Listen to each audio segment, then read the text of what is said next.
Hey, hold on, bro. I'm doing a little podcast right now. I'll holler at you.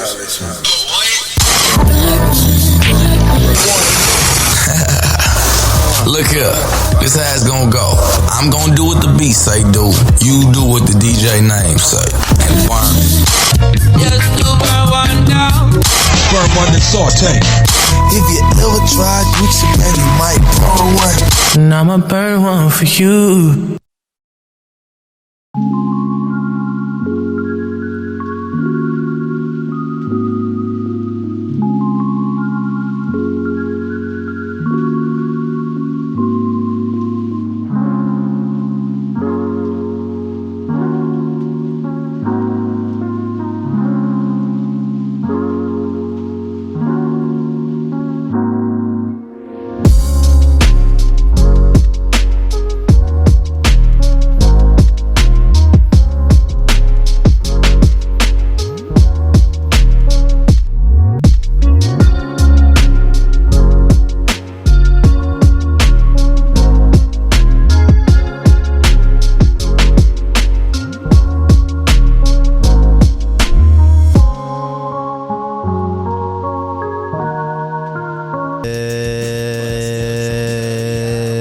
Sir, damn, he just hit the abrupt end on the music. God, my fault. You know I don't have to. Damn.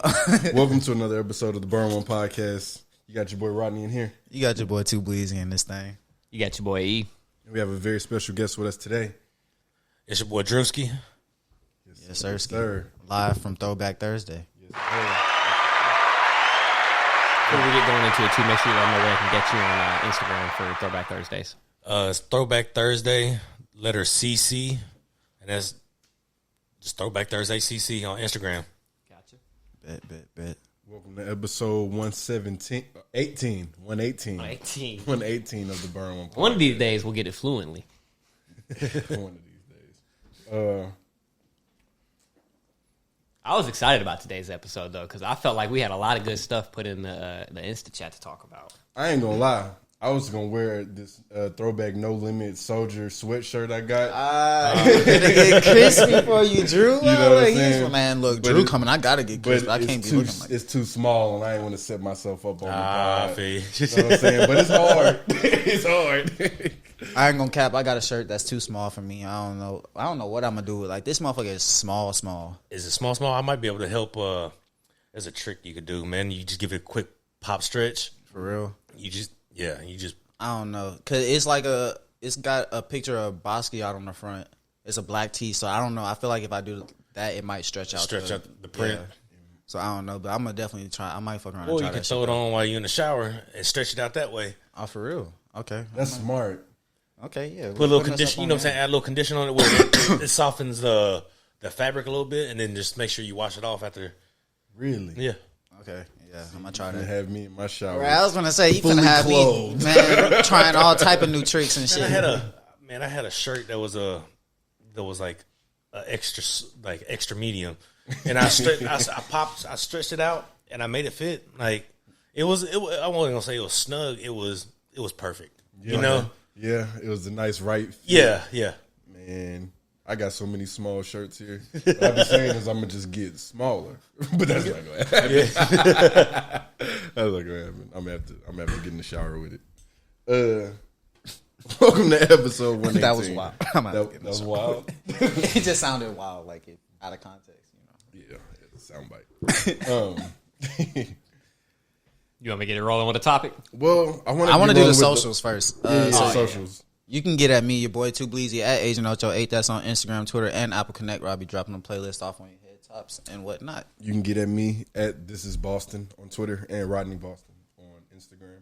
And make sure you get at the Burn One Podcast. That's Burn One Podcast. The number one. Mm-hmm. Because we are the number one podcast in these motherfucking streets. That's on all platforms.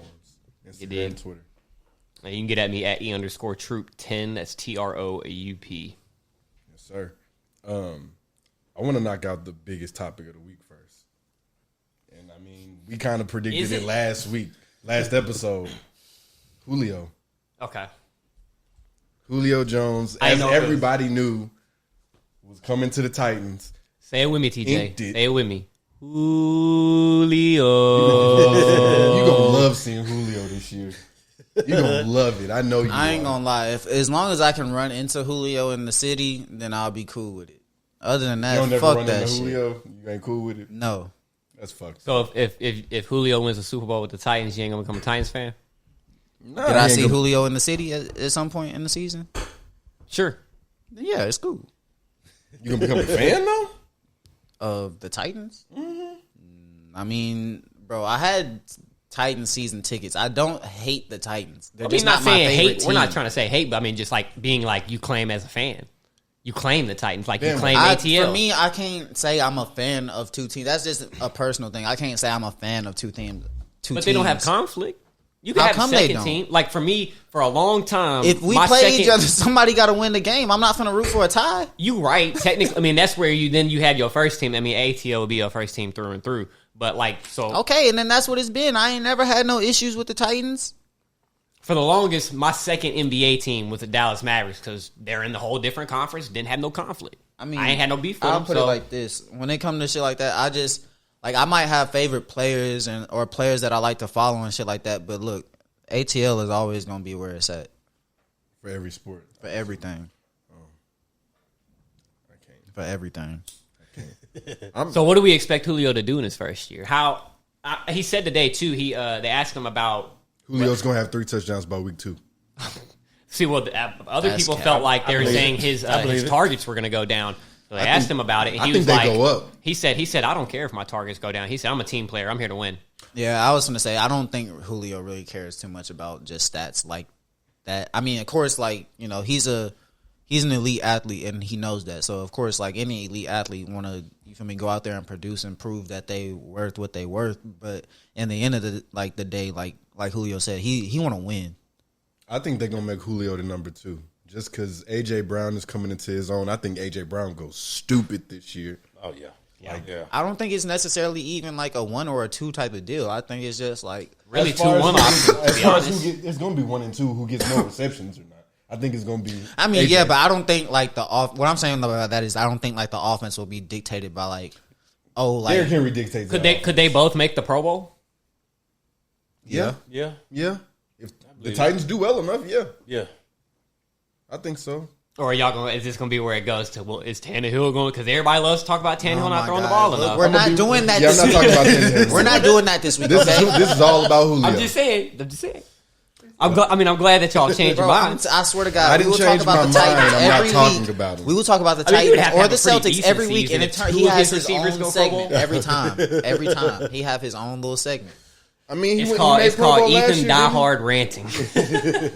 I think it'll be all right, and I think Tannehill will benefit greatly from Julio and Josh Reynolds and AJ. Yeah, I mean, Do I we, think do we it just transition makes- out of being a Fisker's less getting off run this heavy year. team too? I mean, now that we have 2 real threat type of receivers, I mean, I think I it don't just think he makes should be. Tannehill's job easier. Like y'all already didn't really ask him to do that much, and now like it's just like teams got to pick their poison. Like, are you gonna stack the box when you got AJ Brown and Julio Jones on the outside?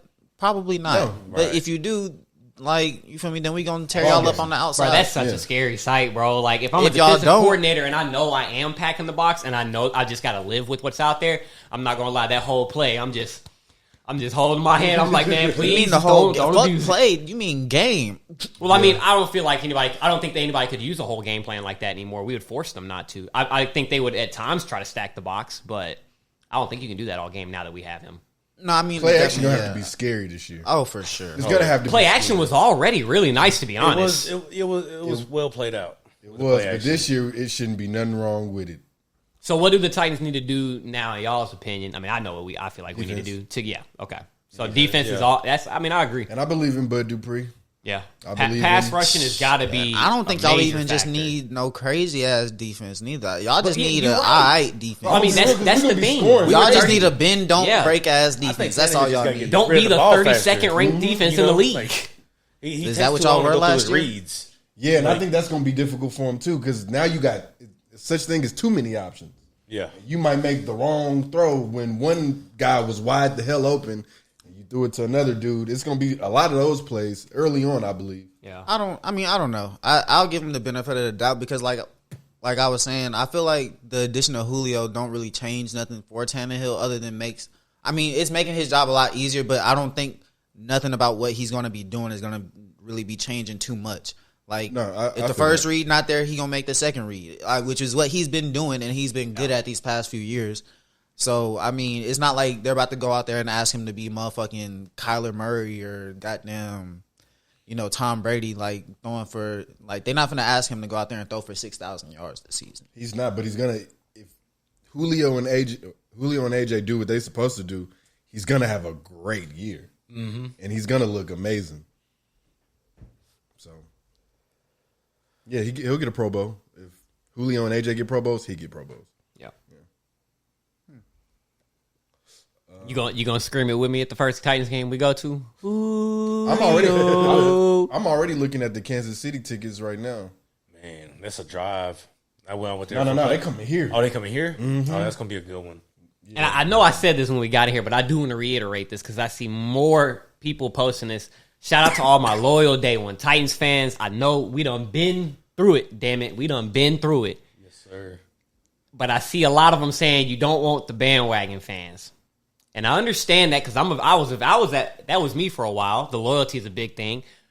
But damn it, y'all, we need them in our stadium right now. I don't care who's in there. If you walk into my stadium with blue, you are welcome. I'm gonna be Get real. your ass in there. I've never been a fan of a team before they were at their precipice. You know what I'm saying? Mm-hmm. So this would be new for me. If you want to be a bandwagon, we're gonna let everybody on. We are recruiting. We are taking applications, bandwagon applications. Bring that ass on over. I'm cool. So, is there any type of fan that you don't want? Or are you just taking everybody? J.R. Smith a Titans fan, and I don't care if he's on the bandwagon. I don't know.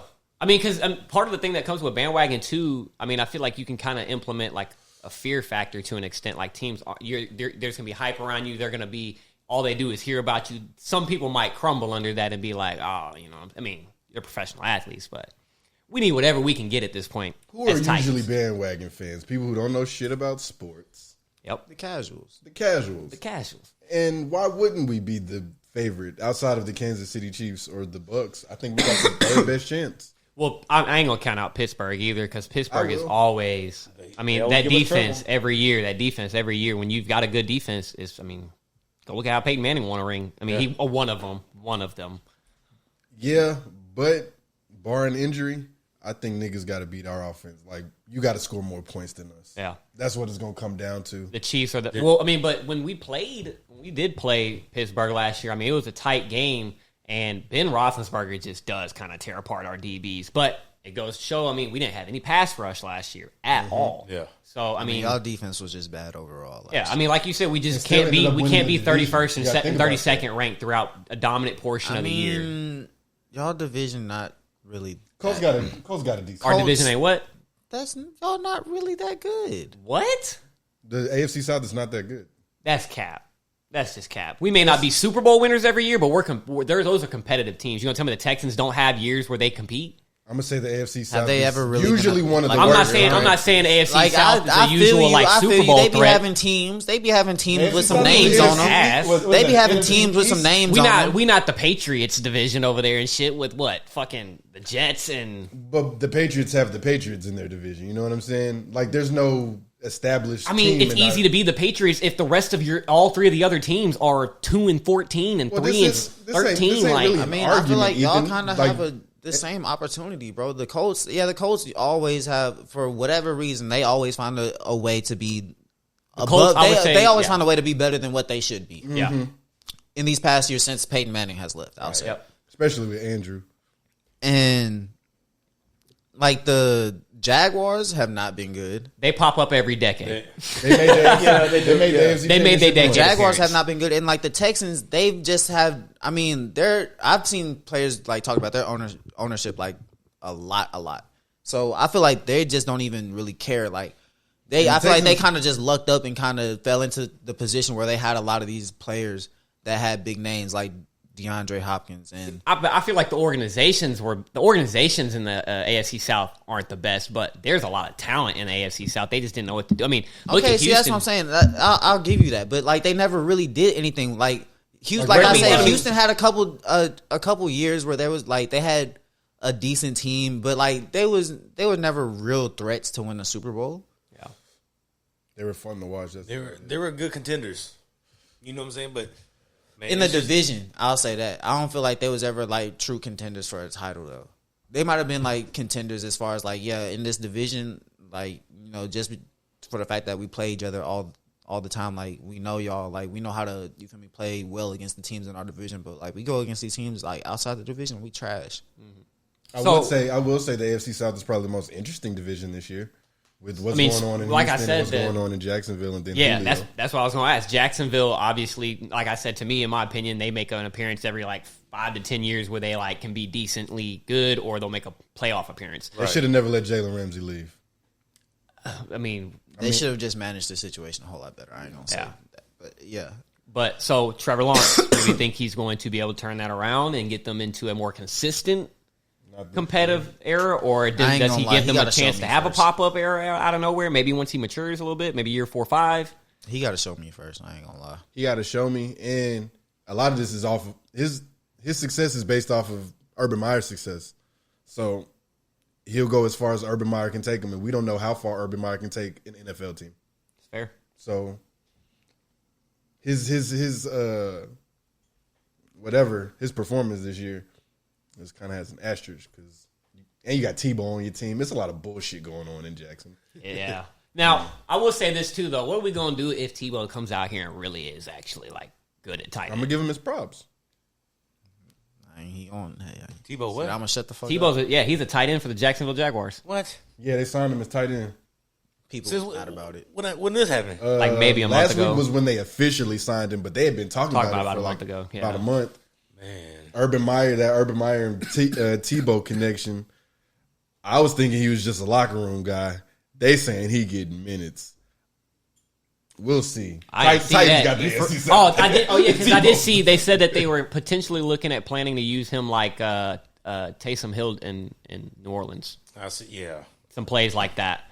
So I mean, that makes sense. But I mean, it is. I guess it sucks because that situation is like I don't want to sit there and like give Tebow a hard time because Tebow basically just wanted a job. He went for the job. You can't be mad for somebody going for the job. But it is bullshit that he got the job because you look at like the whole Colin Kaepernick situation. Like, bro, like how do you get that job that easily and you blackball somebody else? I mean, yeah. I mean, we know how, but I mean.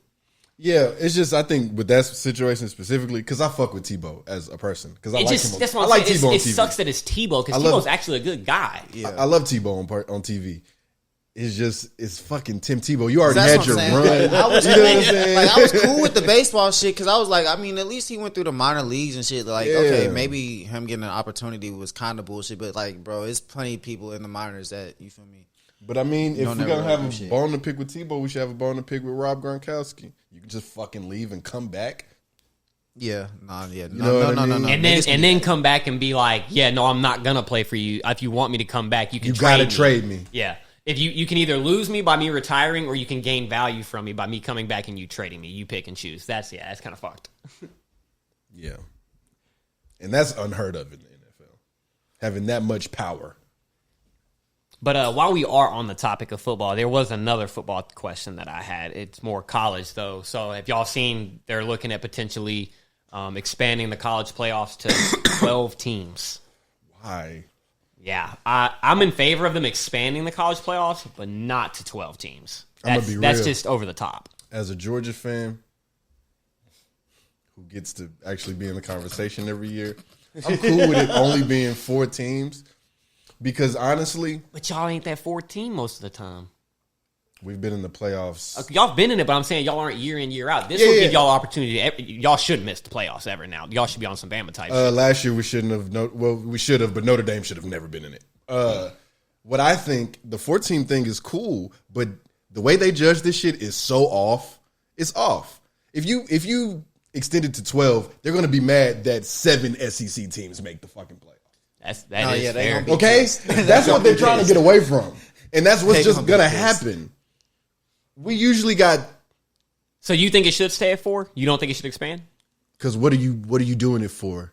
Okay, so the reason that it had like the bonuses out of it, It's in not my gonna opinion, I think it's not going to fix the problem they think is the problem. So look, shout out to the twin. Shout out my boy Ethan. They had a whole like debate about it in our group chat today, and basically he was saying like for these kids that just want a shot at to be able to compete in the national championship or compete on a playoff platform, get more exposure, show that look at how these kids are doing it right now. When they get the bowl games that aren't playoffs and they have stock going to the NFL, they're just sitting out of those games. If you give them a reason to compete, to go to a national championship, continue to raise your stock. I don't like that. You need to compete in play. that.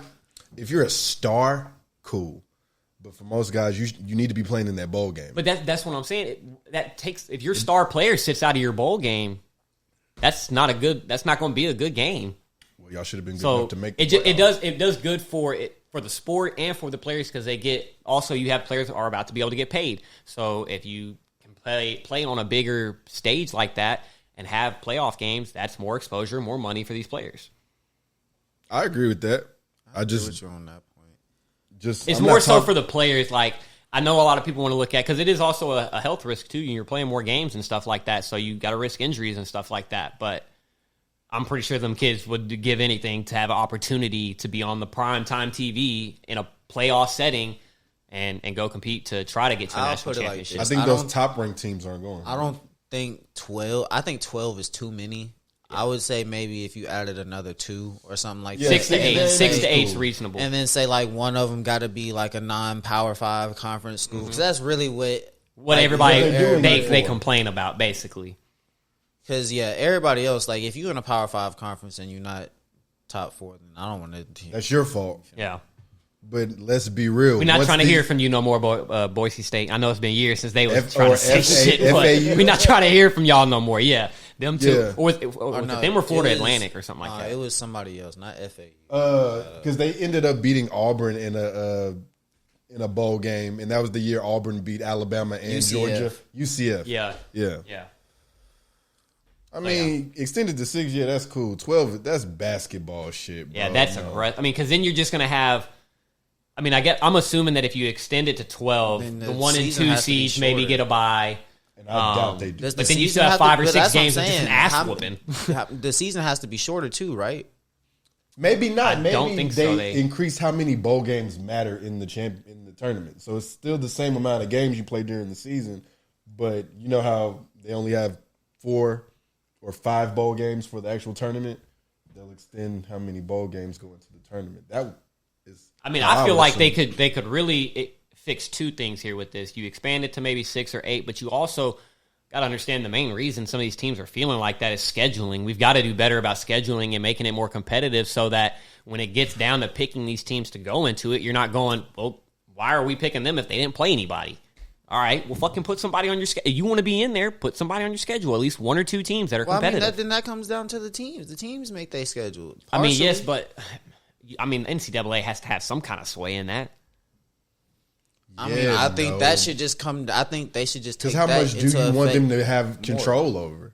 You know what I'm saying? Not control, but I mean, motherfuckers be mad that like it be 2 SEC teams out of the top 4 teams, but it's like we're the only ones playing competitive teams. That's what I'm saying. Like if it's that many competitive teams in the SEC, then I feel like it should be like it should force the other like Power 5 schools or like the non-Power 5 schools to schedule an SEC team as you're out of conference instead of playing or one 2 of these, SEC teams, just or instead of prove. playing one of these bullshit ass cupcake ass teams that you come out here to pay and whoop their ass. Like just say Clemson's name while you for real. Like I feel like that's just say Clemson's name. Can't say Tennessee because we pay motherfuckers to come beat us. I ain't gonna act like SEC teams be doing the same shit. They'll come pay a motherfucking team, but you feel we paid 2 teams in 1 year to beat us. That shit was fucked up. That shit had me so pissed.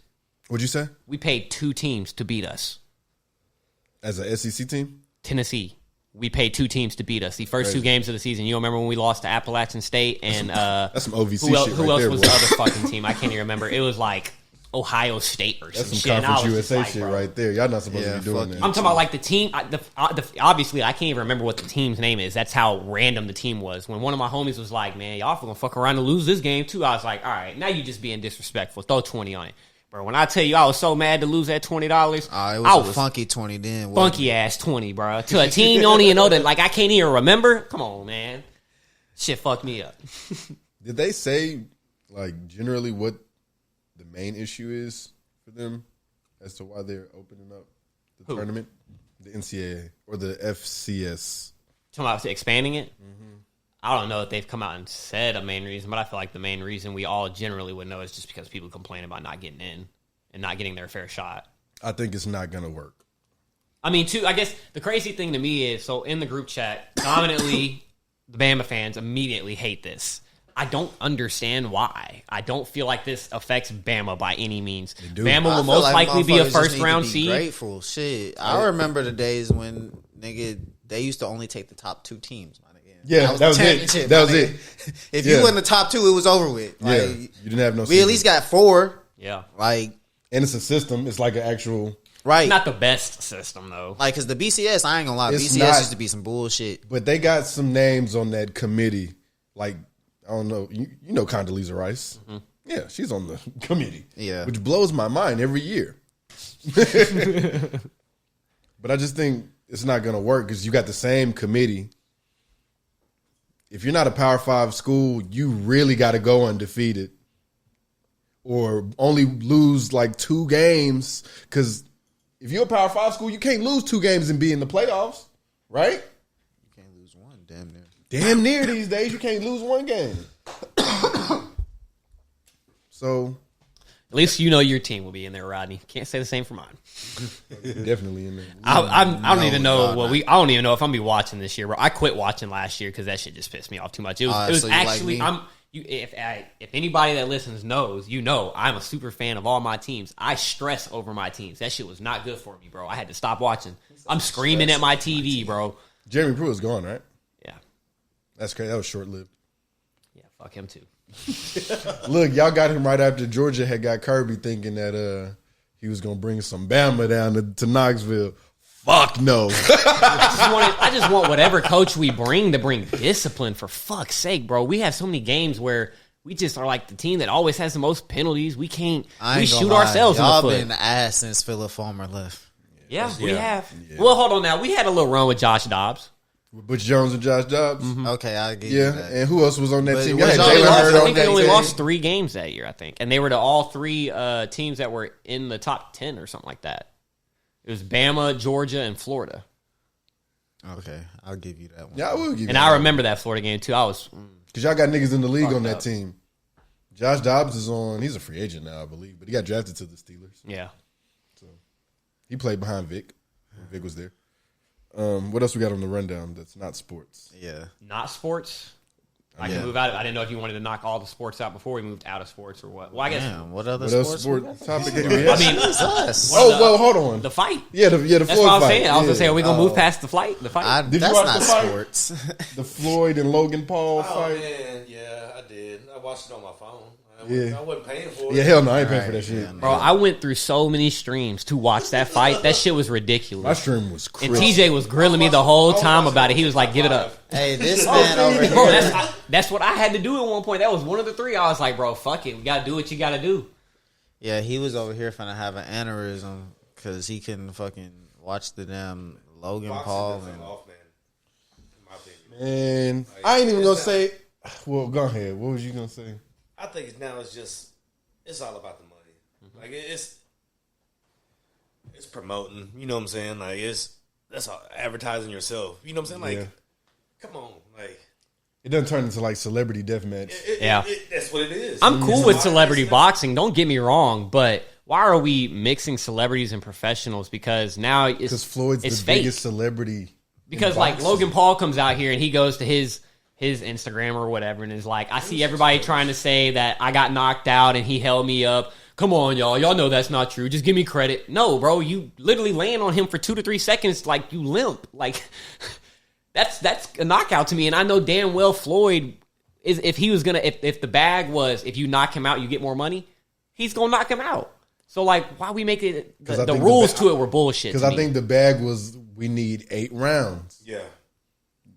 Like, I tell you right now, I would have paid for that shit if it would have been like the rules are saying knockout bonus for Floyd. Oh hell yeah, I'm gonna pay him watch him knock I feel his like ass out. I feel like that's an Like aspect that. they should let us in on too. Like if Floyd knocks this nigga out, Floyd gets more money. We should Well, know no, that, they do so that normally we can they'll actually say that kind of stuff. Huh? They'll normally say that, like knockout bonuses and stuff like that. Sometimes they'll let. I mean, you could do. But The they didn't research let and us dig know it, for but- this fight. Nah, But because you this got- one was because just it's an exhibition. exhibition. It was Y'all just got to think exhibition. about everybody that bid on the fight. You Yeah. couldn't even bet on the fight. That's I what I'm don't think. saying. Like, but people over there making it's like betting on an exhibition match when they're not going to promote. Like, they're not going to say who won. Right. Yeah, no. You know, but then clearly, but with the punches landed, you know what I'm saying? Floyd Like we won. all know Like, who won. Yeah. Yeah. Floyd. And it was pretty easy too. Like at the end of I think it was the end of the first or the second when Logan Paul just started going crazy on him Oh, real yeah. fast. I was like, it's over for this guy. He's done. If he eventually tries to fight the other Paul brother, like how they were trying to kind of promote it prior to they got to the fight, man, I need way better rules set up because he runs his mouth way more than Logan. It's gonna be the same thing. Way more. Man, he's a troll. Like, I think He out here, think y'all this see. was- So I their think fight's this was supposed to be a this troll fight. weekend. Yeah, they're Yeah. supposed to fight this weekend, and he ran into one of the guys, Austin McBroom or something like that. Oh, yeah. And apparently Austin McBroom has been recently training with Tyron Woodley, Jake Paul's next opponent, or after the TikTokers thing. So after they got into an argument out at Barstool, whatever, for some podcast they were showing up to do, bro, Jake slashed dude's tires. And then he told his wife that he said, I was like, did you know your husband was cheating or something? Like, Oh yeah, and went out on Instagram. like, yeah. And then later on deleted the video. He was like, "Did you know that he's messaging all these girls on Instagram? Right. He's always cheating." Yeah. Yeah. To Tyron Woodley's girl? No. To Austin McBroom. He's him and Austin McBroom were the ones that got into it. But people are saying they got into it because I guess Jake Paul maybe felt a certain way after seeing Austin McBroom was training with Tyron Woodley, which Jake is Paul who is is gonna somebody get Jake himself- Paul's supposed to fight. He's gonna get himself killed. I hope so. I got partial respect for Logan Paul. good. Like he does what he does, but he doesn't. I mean, he does it, and it's entertainment. That's what you got to understand at the end of the day. Like He's they gonna do talk it for shit on their entertainment. podcast. Like Yeah. But he doesn't take it as far as his younger brother. no, bro. they talk He shit. even On, said, he they even talk said it shit on that himself. show. He was on an episode with Prez or from Barstool Sports, and he told him he was like, at what point is he is it for entertainment or is he just a petty criminal? So like even your own brother's telling you, bro, chill the fuck out. Yeah. I mean, he's still got like a child mindset. You know what I'm saying? To taking a hat off a grown man's head and saying, "I got your hat. I got your Like, hat. Come on, like He was the They same one that was should've- in the woods with the shit, right? The that got in trouble with YouTube About and a stuff. dead body A dead in the body woods and or shit, something. yeah. Yeah, I thought we were gonna. That was the end of him. Man, and I didn't I think ain't we were gonna gonna- hear yeah, anything I else did about too. the guy. He I turned did that too. shit completely the fuck around. Yeah, Talk he about a turned real up off comeback. of I that. ain't gonna lie. I will give him props for that. got To be able to you bounce got back come from back some in- bad media like that.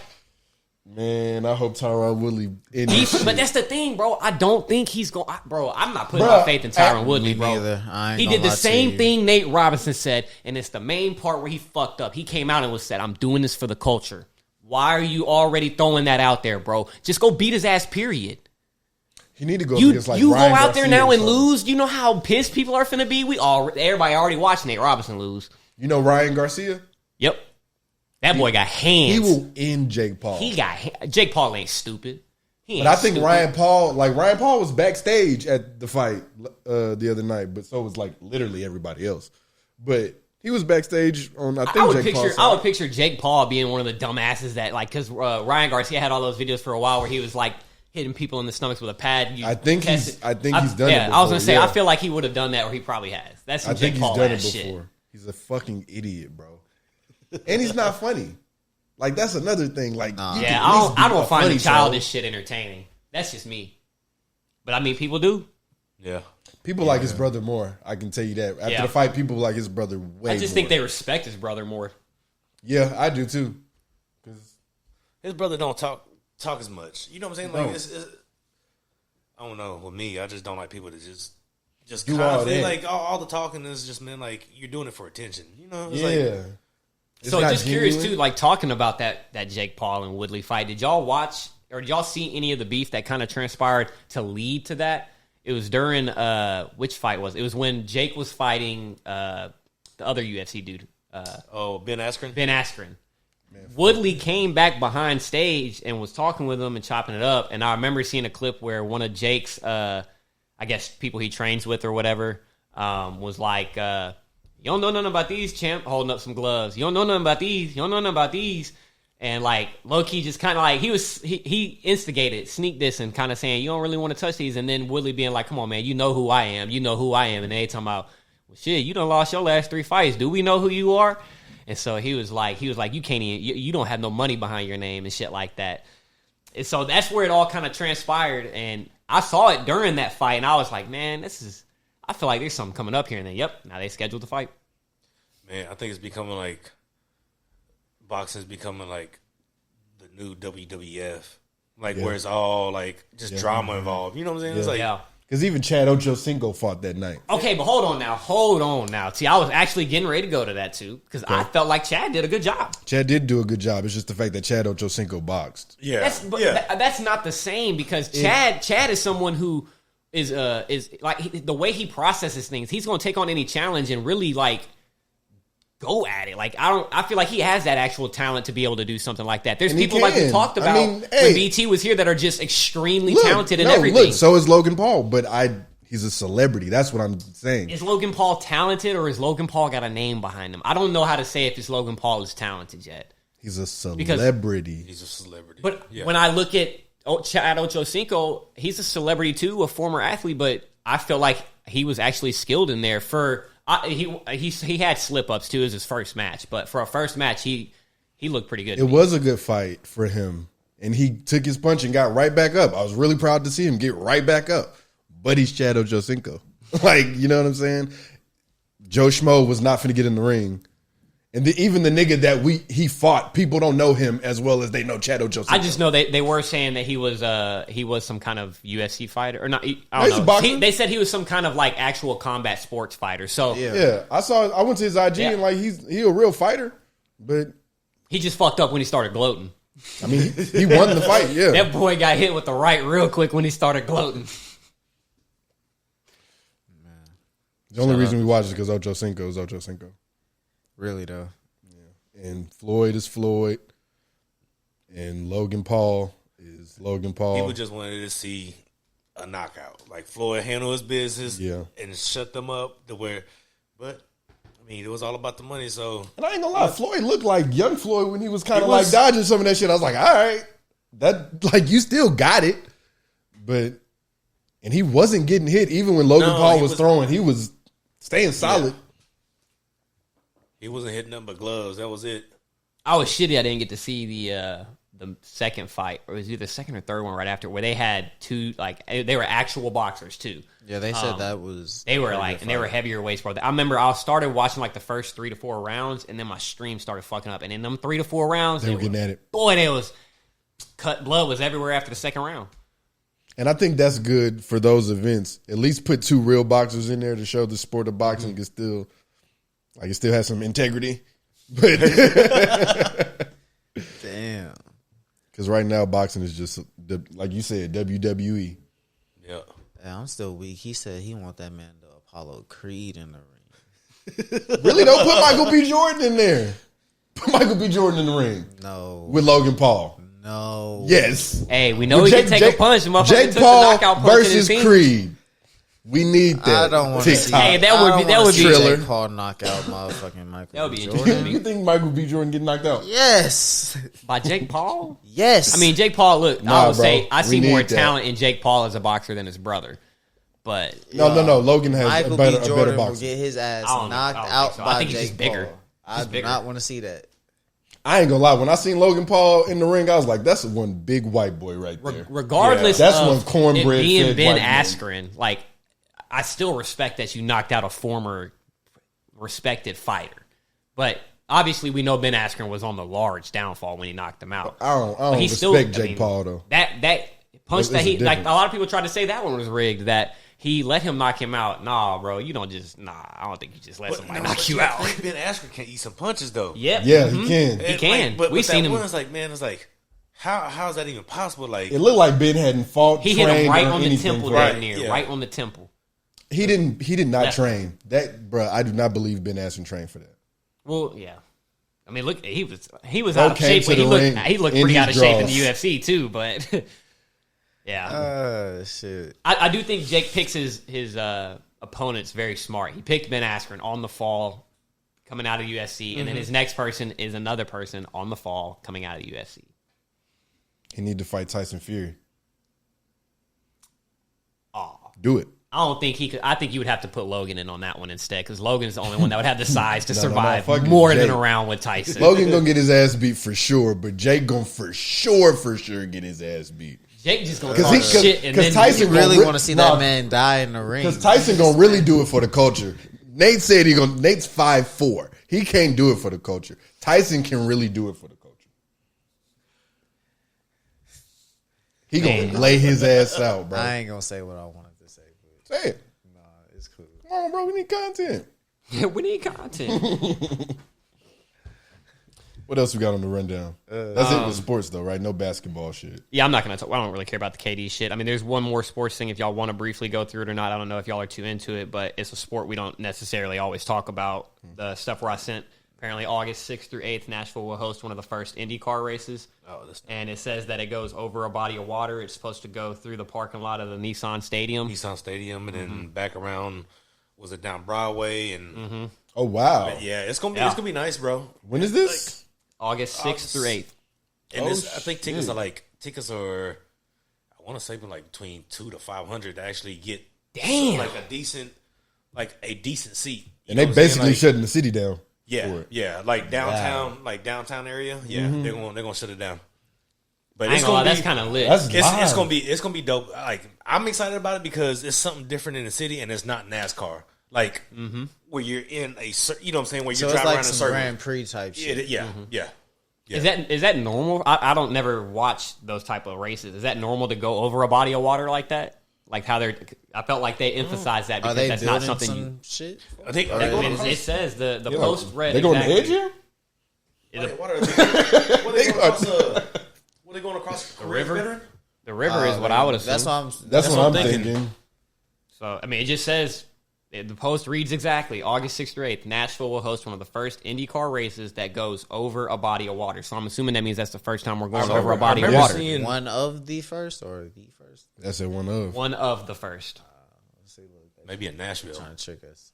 Maybe it's like the first in the States or something like that. What is one of the first? Like, was there? Yeah, what are you we supposed the to do first with or are we that? not the Yeah. first? Do y'all even know anything about IndyCar racing to be telling me this? I don't. It's one of the Honestly, I first. don't. But I am excited that it's happening here for Nashville. You know what I'm saying? As a city for Nashville's our getting city. a lot of recognition like recently. I'm Yeah. loving it. I mean, you know what I'm saying? Like it, especially after everything COVID hit and then the bombing downtown. You know what I'm saying? Like this is, that has something like this come back. Like, I mean, see the Country Music Awards didn't even happen, right? I know. I think they haven't had that happen for 2 years now, actually. Yeah. Some award show was here the other day. CMT. Was it? Is it CMT? DMT, yeah. Not country But that was music. just right after everything's been lifted, so they timed that perfect. You know? Yeah. Ooh, CMA Fest is gonna be live when it come back. Oh man, I I don't miss that at all. You don't miss But that. I mean, you know what I'm saying? Like it's cool. Like I just don't hang out. I was downtown gonna like say, that, you yeah. know? But if I wasn't married, I'd be hanging out down there. Just Do y'all follow the downtown? It's an Instagram page that has like all the crazy shit that goes on downtown. Oh yeah, it's like I think it's called Nashville Scene or something, maybe. Nashville Scene. I follow music shitty. Let me see if I can find Yeah, I follow music I shit.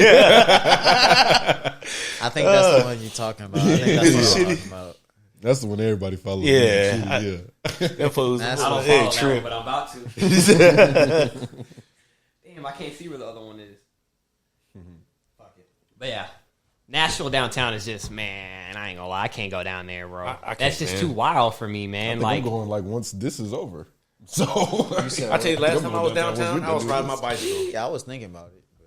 nah, that ain't. still. I ain't gonna lie, that just ain't my scene. And it's crazy because I remember being like 18, 19, being like, damn, I can't wait till I'm 21. I'm gonna go downtown all the time. Fuck that. No, I was downtown at we- 18. yeah, we were downtown pretty like 19, 20. Okay, but do y'all remember how y'all? I'm baby faced wasn't as going fuck in as the it is club. at 24, 20, going on 25. I mean, I wasn't going in the 18, club 19. and shit, I'm but not. I was I'm just not- mobbing downtown. Yeah, you can be downtown. Like, what you can go into mean? some of the Like, places. Like you can still go to the ice cream shop. Go into one of the tourist places and fuck around. That's what you do when you 18 downtown. You was smashing bitches in the what? The back of what? Shops and shit? No. Were you going downtown to get some pussy? Don't Yeah, tell me you can wasn't. What you mean? You can Or you holler could at just- Okay, so who I'ma holler at in the souvenir store? Hey girl, what's up? What you trying to do? Where you, You don't trying to go? holler at the girls in the souvenir. You trying to go to this souvenir store now? You trying to hit this souvenir store? E, how do you holler at women? Well, I haven't been let's go single to for it. 3 years, right? I mean, I'm, Because you got too comfortable with that. How do you holler at the bitches? well, I mean, when I was hollering at bitches, like I said, I'm recently single, but you feel me? So we getting back out there. It's a white boy summer, like they said. What they said like Jack Harlow and them. Yeah, we out here. All right, Jack Harlow putting on for Big y'all. Harlow. Big Harlow. Put some respect on his name, man. But I mean, when I did, I was like 18, 19, 20, 21. It was mostly going to parties. I just really being me, playing beer pong, playing sport, talk about sports with the boys and shit like that, clown around. Yeah. I mean, and also you got to think we're at WKU. Let's go downtown You're going to. Hey, you buying? Because pockets broke. It's free to get in. What are you talking about? It's free to get in everywhere. Man, who wants to go? I'm not going to go down there and not drink. I'm not going to pay for your drinks. Exactly. No. So that's what I'm saying. I'm gonna keep my ass at Not home. a woman. I'm keeping my ass at home. Now what you do is you come back here, you go half on a bottle, you turn up, then you go hit the Now strip. that okay, I got some I'll crown do that. here. Okay, I'm down with that. You get me teed then up before we you go just- out there. I'm with that. You just post up on a corner and just hang out. You try to do this? Yo, this nigga. Oh, wow. Crazy. Are you with the shit for real? What do you mean? What does that mean? What do you mean? Am I with the shit? Do you think 'Cause I'm I'm gonna just be afraid asking, to how do talk you- to a Yeah, I just female want or to see you something? holler at a woman. Bruh. You what MJ say? You miss every shot you don't shoot. I'm not going to be afraid to talk to no female if we go downtown. If that's what you I'm not are you saying. picturing, I like, didn't say you were. I'm just asking. How do you do it? What do you And mean? you I just ain't be me. gay, Like but- how I'm being with you, that's how I be with people, bro. What you mean? I don't change. I'm authentic. I'm me all the time. What you mean? I wish the camera was on it. No, this is why I like being back here. Oh, gotta have the camera on me. You said you holler at chicks just like you talking to us. I basically, like I said, when I did, I played Pong and shit like that. I'm older now. It's been 3-4 years now since I've been in that type of setting. I haven't gone downtown ever to holler at females because every time I went downtown after being 21, I was with my girl. So I'm not gonna be a shit. No, I got you. I'll let you. I'll let you rock. I'll I'll let you rock. live. I'll let you rock. I'll let you live. You ain't never really experienced single life in the clubs and shit. In the clubs. Well, I mean, Or in bars and shit. I went to whatever fucking bar was out there at WKU. I can't even remember the main one. Shenanigans or something like that at WKU. I didn't go to WKU. Yeah, I don't it's probably like whiskey dicks. I would Yeah, assume, whiskey dicks or gyms. or Jim and Nicks. No, Jim's. I Yeah, said Jim and Nicks. That's the restaurant, boy. they be turning up at Jim and Nicks. Gyms? Is that? Hey, no, we go out. So like, okay, so No, I know probably Jim's, would but I play mean to my restaurant strong Jim's. suit. So I would recommend if we went somewhere, might as well go Kung Fu. That's an easy place. You go play party games. That's how I always use. I use party games to basically mingle. That's how I did. We're not gonna go to Kung Fu. You don't like Kung Fu? Shit, I mean, Kung Fu is cool. Kung Fu is. But He said Kung Fu is. it's too many other places to go other than Kung Fu these days. Tell me. Like I said, I don't like going downtown. You So still trying to normally, go to Kung Fu. That's 3-4 years ago. Niggas was What going you- to Kung Fu. 3-4 years ago. Nah, I'm joking. it was never years ago for Nah, they me still type go to shit. Kung Fu. I'm bullshitting. They still go to Kung Fu. But it's too many other I was gonna say places. that whole strip. Every time I've ever drove past that area, seemed like it's lit. Yeah, but they redoing downtown though. I know the underground putting the bowling alley in their shit. Yeah, I seen that. That's gonna be fun. There you go. Drunk balling is definitely something I love to do. All right, we'll go when they got the bowling in there. I say less. Say less. You got anything else on the rundown? The only other thing I think we had in there was the anonymous stuff. Y'all want to talk about that? Yeah, we can. Well, Well, what do y'all think about it? give a brief rundown of what it was first, in case anybody don't know what we're talking about. The group Anonymous, that they made a statement after the election too. I don't know if you remember that. they had made a video, but they released a video talking to Elon Musk and just saying how he is a fraud and he didn't create Tesla. He's not even the mind behind Tesla. Tesla gets mad government subsidies that Elon Musk then uses to stronghold Bitcoin. But since Tesla's getting so much, I guess, government money, that's one of the issues, that since Tesla's getting so much government money and they think some of that money was going into Bitcoin, and then I don't know what resulted of that, but they kind of didn't they say too he'll plant like dictators and stuff like that. He'll get involved in wars and help. He'll stage coups in countries where I believe they're mining or whatever, and he's been open about it. I don't I don't even watch Elon Musk interviews or anything. The first time I heard that nigga talk was, I think the first time I heard from him was the Joe Rogan podcast, and that was it. Yeah, he's a weird guy. Yeah, I mean, well, look the way he names his children, bro. Math equations and shit. Like, what the fuck? That's crazy.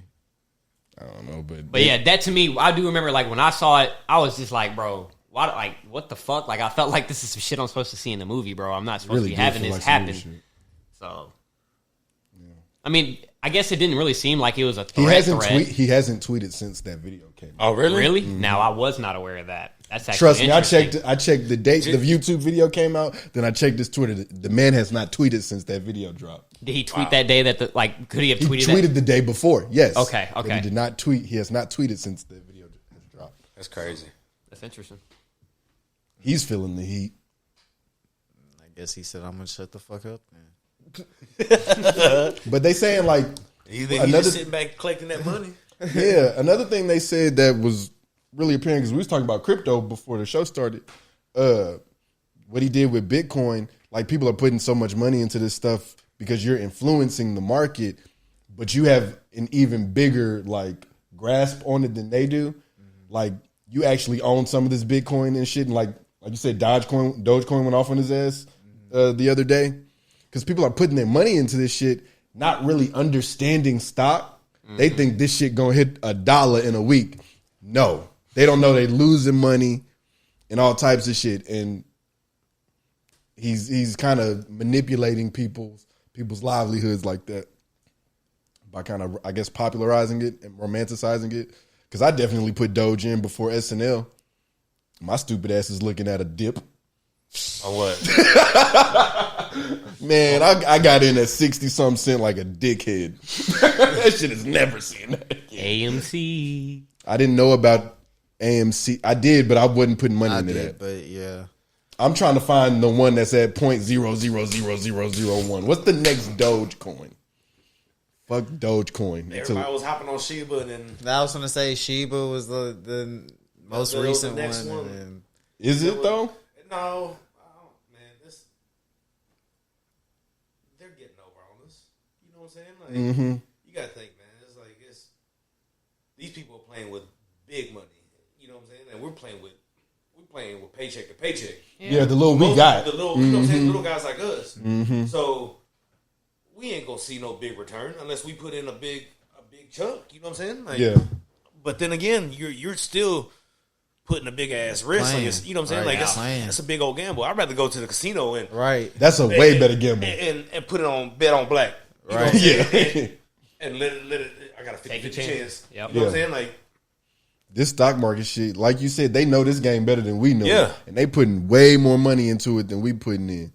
So what I was thinking at first when, like earlier in the year when this crypto shit was just getting to bubbling, and it was, I get on shit late. So once I get onto it, I'm like, damn, everybody already know about it. people get that FOMO. Yeah. And I was like, there's just no way. It's a too good to be true type situation. Right.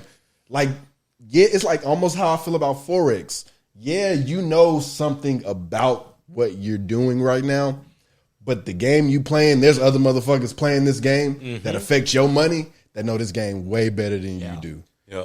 And you playing it off of the whim thinking you just gonna go up. And it's not like that. Doge is a scam. Until it ain't. Shit. I ain't got nothing to invest in, so I'm not even tripping. Oh man, I ain't took no money out yet because I'm gonna feel like an idiot. I'm just wait till that shit. I mean, I stick with that MGM. I done made money off of it, but I mean, as of my last investment, because I had told you, like before we started, I had got in on Doge like before it was even a cent, Right. and I had just thrown in like a little $20 and shit. So like when everybody started talking about it again, I think it was at like maybe 2-3 cent or something like that. So I had a whole bunch of shares. So I had looked up and I'm looking at $220 and shit. So I'm like, well, shit, I'm about to take my Little coin and rock cool with little it. investment. I think I had maybe took like 100 out or something like that, and then just let the other shit sit for a while. So that shit was spiking up around like 5 and 6 and shit. And then I ended up like just taking my shit out around like 5, and then like shortly after the big ass spike happened. So I was like, well, damn. I was like, well, let me get back in. And then like he said, Hit that that dip. shit. Yep. Elon Musk is the blame. He's the fucking blame. Every I time I, think see that that was all we dog, did I'd be have like, ooh, let me rundown-wise. check Robinhood real quick. Every time I see that dog, I check Robinhood. I'd be like, mate, because when I saw it was trending last week, it did go up to like 40-something cent. It's back to like Like 30. And that. then they'll 32 sit there. I They'll last sit there looked. for about another 6 weeks or something like that at the bottom, and then you'll start like just tinkling up a little bit, and then everybody's like, "Oh shit, let me go buy some more." And then next thing you know, it's gonna spike for a second, and then just drop right back down. I'm going to just wait for it to do the super spike. And I'm That's- never man, I touching miss- this shit again.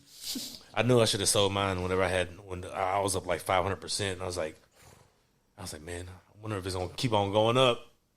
And then after that, like by the end of by the next morning, that shit dropped. I was like, oh man, now I'm in the hole. I was like, I wasn't in the hole, but I was like, I could have ate good. Right. Yeah, You know, yeah, at least yeah. got half my money out and then just sit on the rest until Right. it dropped just to buy some more dip. Yeah. But I'm just sitting there waiting just like everybody else. You know what I'm saying? It's really like diamond hands. Was what they Man. call Right. it. Right. That's what they say. Diamond hands. That's what they say. Diamond hands. You're sitting there like this, man. I'm like, I ain't got nothing right now, man. Broke as Hands a next ashy man. than a motherfucker. Right? Shit.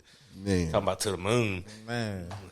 Oh, and they was talking about the anonymous shit, my fault, but they said him going to the moon and shit is really just sending people there to die. Yeah. Which Damn. we kind of already knew, because if you think of the logistics, you sending people to Mars to build something. They gonna die out there. And you just gonna send more people out there to continue to build until you can build a society. But it's gonna take so long until a living society. Okay. So yeah, I mean, I didn't know he was doing that. That's, They that say is he's a- already claimed and I he's never ain't thought gonna about live it. that long to see that, so I ain't even worried about I it. ain't worried about this shit. Either. I don't think Elon will be around long Because enough it either. take like 7 years to get out there or some shit. Some crazy shit like that. And I don't think you can find enough people dedicated to lose their life for you like that. Well, I don't know. Motherfuckers are stupid out here. Let's not They act are like stupid. folks ain't stupid. People do be stupid. Yeah, but you're not gonna put a stupid person in space. We looking for If you give someone the Nah, right it'd dollar be a amount lot to, of- and you say, "Hey, I'm gonna pay you this much," it's gonna make sure your family's then- set for yeah. life. Yeah. They'll take People that. will take that. People will take that. Okay, people I can people see in that take situation. deals that don't make no damn sense all the damn time. So man, That's also true too. but what that was all that I think we had on the rundown. perfect. If y'all want to go ahead and get to the interview. Okay, perfect. Druski, I was telling you the story before how me and TJ had made it out to one of those pop-up shops. And y'all had y'all truck out there, you and Cheese. That was my first visual of y'all, and I didn't even know about any of the scene actually that we had came to. TJ be taking me to shit. I don't be knowing about nothing. Y'all had the dopest setup because y'all had the truck, and y'all had the coolest vintage shit. Because the other dude who had vintage shit was cool too, but y'all had some really exclusive stuff that I've never even seen. So like, one of the first questions I wanted to ask you was, how'd you not only get into fashion, but what is it about throwbacks and vintage that sticks out to you? Oh man, how did I get into it? Or He came out with the killer question. yeah, I know. I was like, Well, what is it Yeah, about? with the What is setup it about and everything. vintage Alright. that really draws you? No stretching or nothing. Man, My fault. the thing about vintage, like why I'm into vintage is because it's really a hard, like the items that you find like that's actually vintage, you know, it's like it's kind of like a unicorn. You know what I'm saying? Like it's a good way to put it. Like some items you'll find it, but then once you sell that item, it might take you another 5 years to come across something like that or something even remotely close. Yeah. You know, so that's what I like about it because you're not like the thing with the new stuff, it's cool, but everybody can get it. You know what I'm saying? But with the vintage, when you go in a vintage store, it's usually just one of each item. You know what I'm saying? Like you won't see another one unless unless they happen to have like a full, like they come across a storage unit that had a full size run or something like that. But most of the time, man, it's just like it's just one item. You know what I'm saying? Like, and then you'll come across that item and might not see it again, or you might be in another state and you'll see another dude with the same exact shirt on. You know, and you might be the only one here in Nashville that has that shirt. So that's what I like about vintage, man, because it's different. And you know what I'm saying? You're recycling also. Yeah. I think the better part I wanted to say is, what was your, like, first vintage piece? My first vintage Good piece? question. Yeah. That made you be like, all Your right, first and your favorite. Let's get both of those. My first and my favorite? Oh, man. My first one, it had to be like, it was a Michael Jordan jersey that I found at Thrift. It was at the Southern Thrift right there behind Mikado's. I know where you that's know? at. Yep. Yeah. And I'm putting y'all on my spot, but you know what I'm saying? It's just it's just one of the things, man. Like, I mean, anybody ask me where I get it, I was like, man, thrift store. Like, you can go to Southern Thrift, you can go to Goodwill, but it's all on Google. You know what I'm saying? Like, some people be real quiet, low key about where they get this stuff, but it's like, man, you know what? It's only so many spots. Like it is. You know what I'm saying? So it's like, why not spread the wealth? You know what I'm saying? Instead of just keeping it to myself. Right. You know, if I can help you out by helping you find some cool threads for a better price, then why not, man? You know what I'm saying? Because eventually, the favor might come back one day. You know what I'm saying? It's karma. I think The way I people see be it. trying to play gatekeeper with some of this shit. And Yeah. it's, Most like, it's definitely. not that. Like, if you're doing it for the right reasons, like, but some people not. Some people looking at it to be pretty selfish. just for a way to come up. But Just for an easy come up. as far as my favorite piece, man, I don't know. That's very hard because like I got shirts that I want to sell, but then I don't have I'm waiting on the right buyer. You know what I'm saying? That's willing to pay top dollar for my items. Because thing is, I pay top dollar for my stuff. So, and when I pay top dollar for my stuff, it's like I'm paying top dollar to reinvest to make more money so I can buy more stuff. Right. You know, I mean, it's reselling. But man, it's probably this Spice One T-shirt. Spice One T-shirt. Yeah, That's hard. From 1992. That's a fire And shirt. like, I personally haven't seen anybody with this, and I had people hit me up trying to buy it, but it's like they just haven't came correct. You know what I'm saying? I need to see 4 digits. Okay, you I was have- just about to ask you. Yeah. What's Do you the have anything ballpark? that's off limits? Like you would never sell your it's your vintage. You're gonna keep that for life. Everything has a number. Like, you know what I'm saying? Like, I feel that. Like, if somebody came to me correct and they really wanted it, and I know it's going to a good home, you know what? I'll take it off my back and I'll just, you know what I'm saying? Like, if you came correct, like, man, I'll walk out shirtless, you know? That's real as But hell. That's real as fuck. Because for I can real. use that money to invest in something else. You know, like, Yeah. yes, of course, the shirt has sentimental value, but that money can go a long way for me. Like, I can use it to go do something else, you know? So has it ever been like? No, go ahead. Has it ever been like a shirt like someone coming in to buy and like it's just been like really tough for you to like let it go or like see it go? Man. Yeah. Or does it happen like often? Is it a lot of shirts that you have just sentimental value with?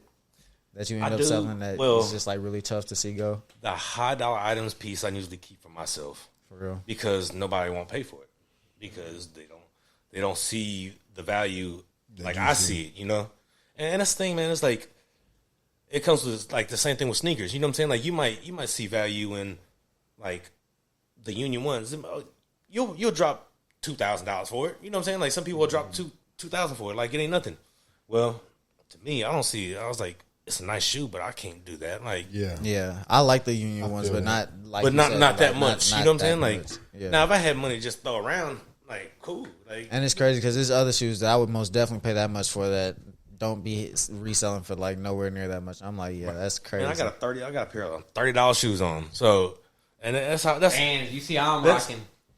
that's me, man. Like I don't I'm gonna be quiet. like when it comes to fashion. Like I don't feel like I have to go to the mall and shop.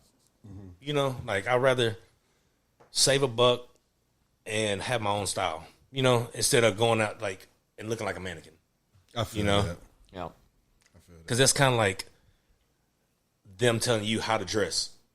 Has there ever been something vintage that like just wasn't in your size that you was so hot about? Oh man, yeah. I got this Bun B shirt. It's like a 3X, and it's a rest in peace Bun B shirt, and it's airbrush with like glitter and everything, and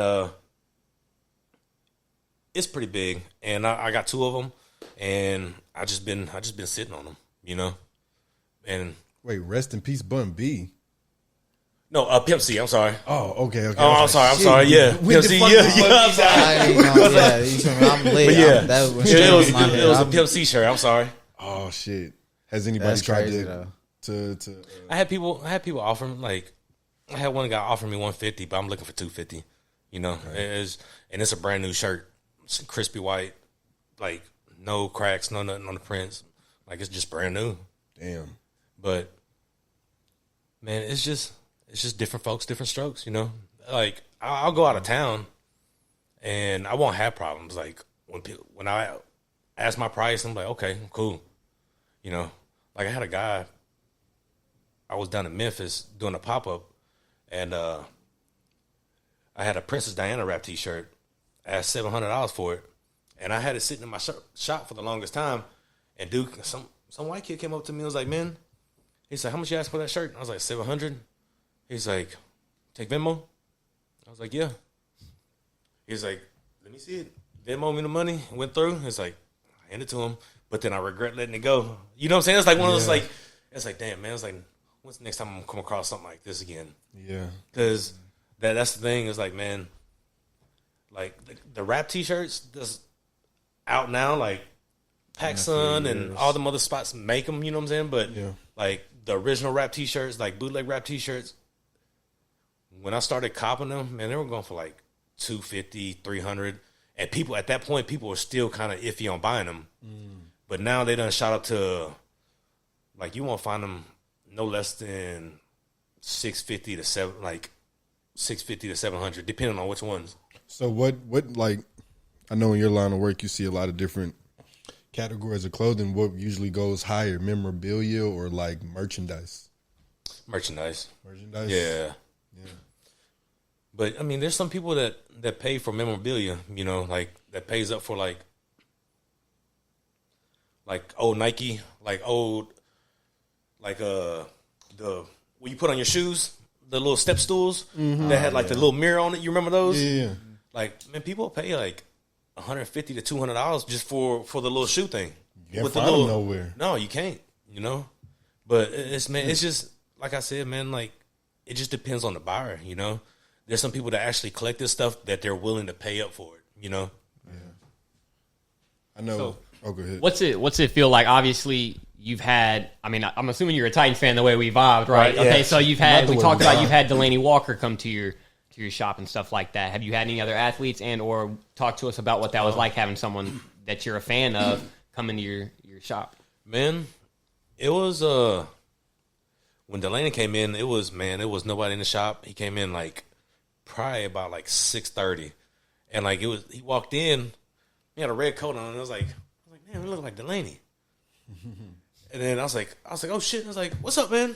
And we started talking. It's like, yeah, Like he's like, man, my buddy, your buddy Titan Man told me to come out here and check you out and all this other stuff. And he came out and man, he dropped a bag, but he was like, man, he really likes vintage stuff and like he was real cool, man, down to earth. You know what I'm saying? Like, I mean, we was just chopping up while he was just shopping. Like, I didn't bother him. You know what I'm saying? Like, we was just making small talk and everything like that, and talking about what's his next move and all that other stuff. But I also met Dexter McCluster. He came in there. Fine. Wow. He's cool, real cool dude. But other than that, man, like that was it. I think Take He came in there one time, but I wasn't there. But other than that, I mean, that's really it. Like, you know, it's just I don't get starstruck easy. I mean, it's just another person with a better job than me. You know, Yeah. It's like just got he just had a better opportunity. Yeah. Yeah, I feel that though. I ain't never really been starstruck in my life either. I saw R. Kelly once, and it was not. He wasn't. I don't even know who the most famous person I can say I've met would be. I don't feel like I've just met somebody famous. I done met my fair share. I done met a few. So I guess I don't know. I ain't met somebody famous like yet to say if I'd be starstruck or not. My ass probably would be though. I met Paul, DJ Paul. He's cool. You know what I'm saying? That's cool. only because of Yellow Wolf. Like Yellow Wolf is cool. they're real cool. Yeah, I done met him before. So I know Zilla, his manager. We grew up together and went to school together. Oh, okay. But You from the Antioch area? Correct? oh yeah. I was grew up. Let me see. Grew up in Woodbine, and I was raised in Antioch. So I'm, you know what I'm saying, I'm a native. I feel that. Okay. But I always been stuck like out in the Antioch area. So it's just one of those things. Like, man, that's why y'all don't see me out as much, man, because I like to stay under the radar, you know. But I enjoy just networking and mingling and just talking to people. Yeah, see, it's funny because I almost forgot that you were native when you had hit us up earlier on the page asking for the address because I was about to tell you North Nashville when you asked where we were located, but I was like, hold on, no, he from here. I was like out north by TSU. I had to correct my statement real quick because I was like, okay, hold on, nah, he from here. He know what's up. There's different coordinates here. Yeah, They do be saying like East and South Nashville are two different parts that weren't East and South Nashville before, and they be trying to say I don't know Gate is what they- Madison. I mean, it is, but it's dang, not. you know, Yeah. There's been a lot of. I did want to ask too. So I know they were talking about the truck. I'm not familiar with the truck. I came about you just casually driving through Murfreesboro, and I saw the store, and I was interested by the on store. Murfreesboro. Road. Murfreesboro Road. That's a totally different thing. Whatever. Tell me about the truck. What is the truck? The truck was a stepping stone to get into a brick and mortar. So was this before the shop? Yeah. The truck came before? Okay. Yeah. I mean, first I just started off like just doing pop-ups, and then after that it just got tired of like loading and unloading. So it was like, man, why don't we just turn a bread truck into a shop? And that's so smart. You know, and then it's like no overhead really. You know what I'm saying? Other than keeping the maintenance of the truck. You know.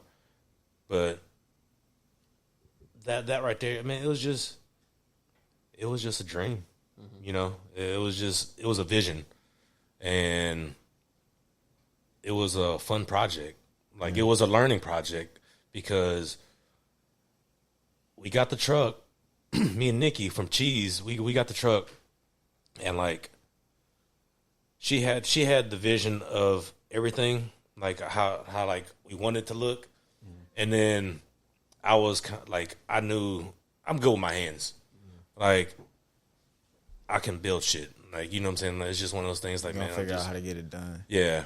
So I figured I was like, man, all we need is just wood, drywall, and so we just did it. We just did it ourselves within like, I mean, it took from scratch, man. It took about a year, like 6 months to a year, of actually like getting everything out, and then like the floor plans and just getting everything done, you know. I mean, it was a learning curve. Yeah. Like, because I've never, like, I don't deal with electrical wires and nothing like that. And like, I just like to build. Like I like to create and shit. So that's what I did. Like I didn't like if you look inside like the drywall, the floors, the cabinets, like you know what I'm saying? Like we pretty much did that. That's all you. Yeah, like the windows on the side, like I cut the windows out and So y'all really yeah, like it's a cool looking truck. Like it was Nah, 'cause, obviously yeah, the it first was thing dope I as saw. fuck, yeah. Y'all gonna have to show me a picture of it because, like I said, I haven't got.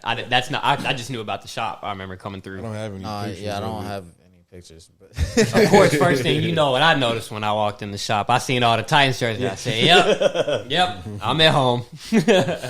yeah, the shop. I mean, the truck was the first time I had heard about Throwback Thursday. Cause Nikki had the truck and it had like so much dope shit, and it just stood out because it was at a pop up shop, and I'm like, damn, like it's a whole truck in here, Right. So I'm man, like, was it that house? Was it at that house? Oh man, that had me to drop, bro. Talk about a damn anxiety attack. Like they had me, and you know how tight it was, and you know how big the box truck was. Yeah. like they had me pull that truck in between the fence and the building, and literally I had like barely enough, and it's a stick shift, and like oh hell no! and you know what I'm Fuck saying, like that. I'm cool with driving a stick shift, but a box truck, like yeah, man, that this ain't is easy. totally different. Like Yeah. I didn't even And, think like, about. I couldn't even having imagine get trying to get out.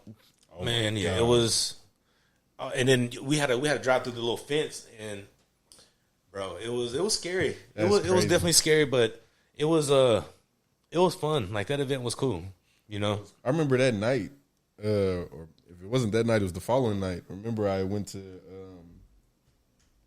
615. 615 Center, the 615 Center, and I had seen Cheese there. I'm like, Oh, oh, yeah. shit. I saw you earlier today. yeah. Oh yeah, right there off Galaxy. Main Street. Yeah. Uh-huh. I was like, oh shit. I was like, I knew right then and there.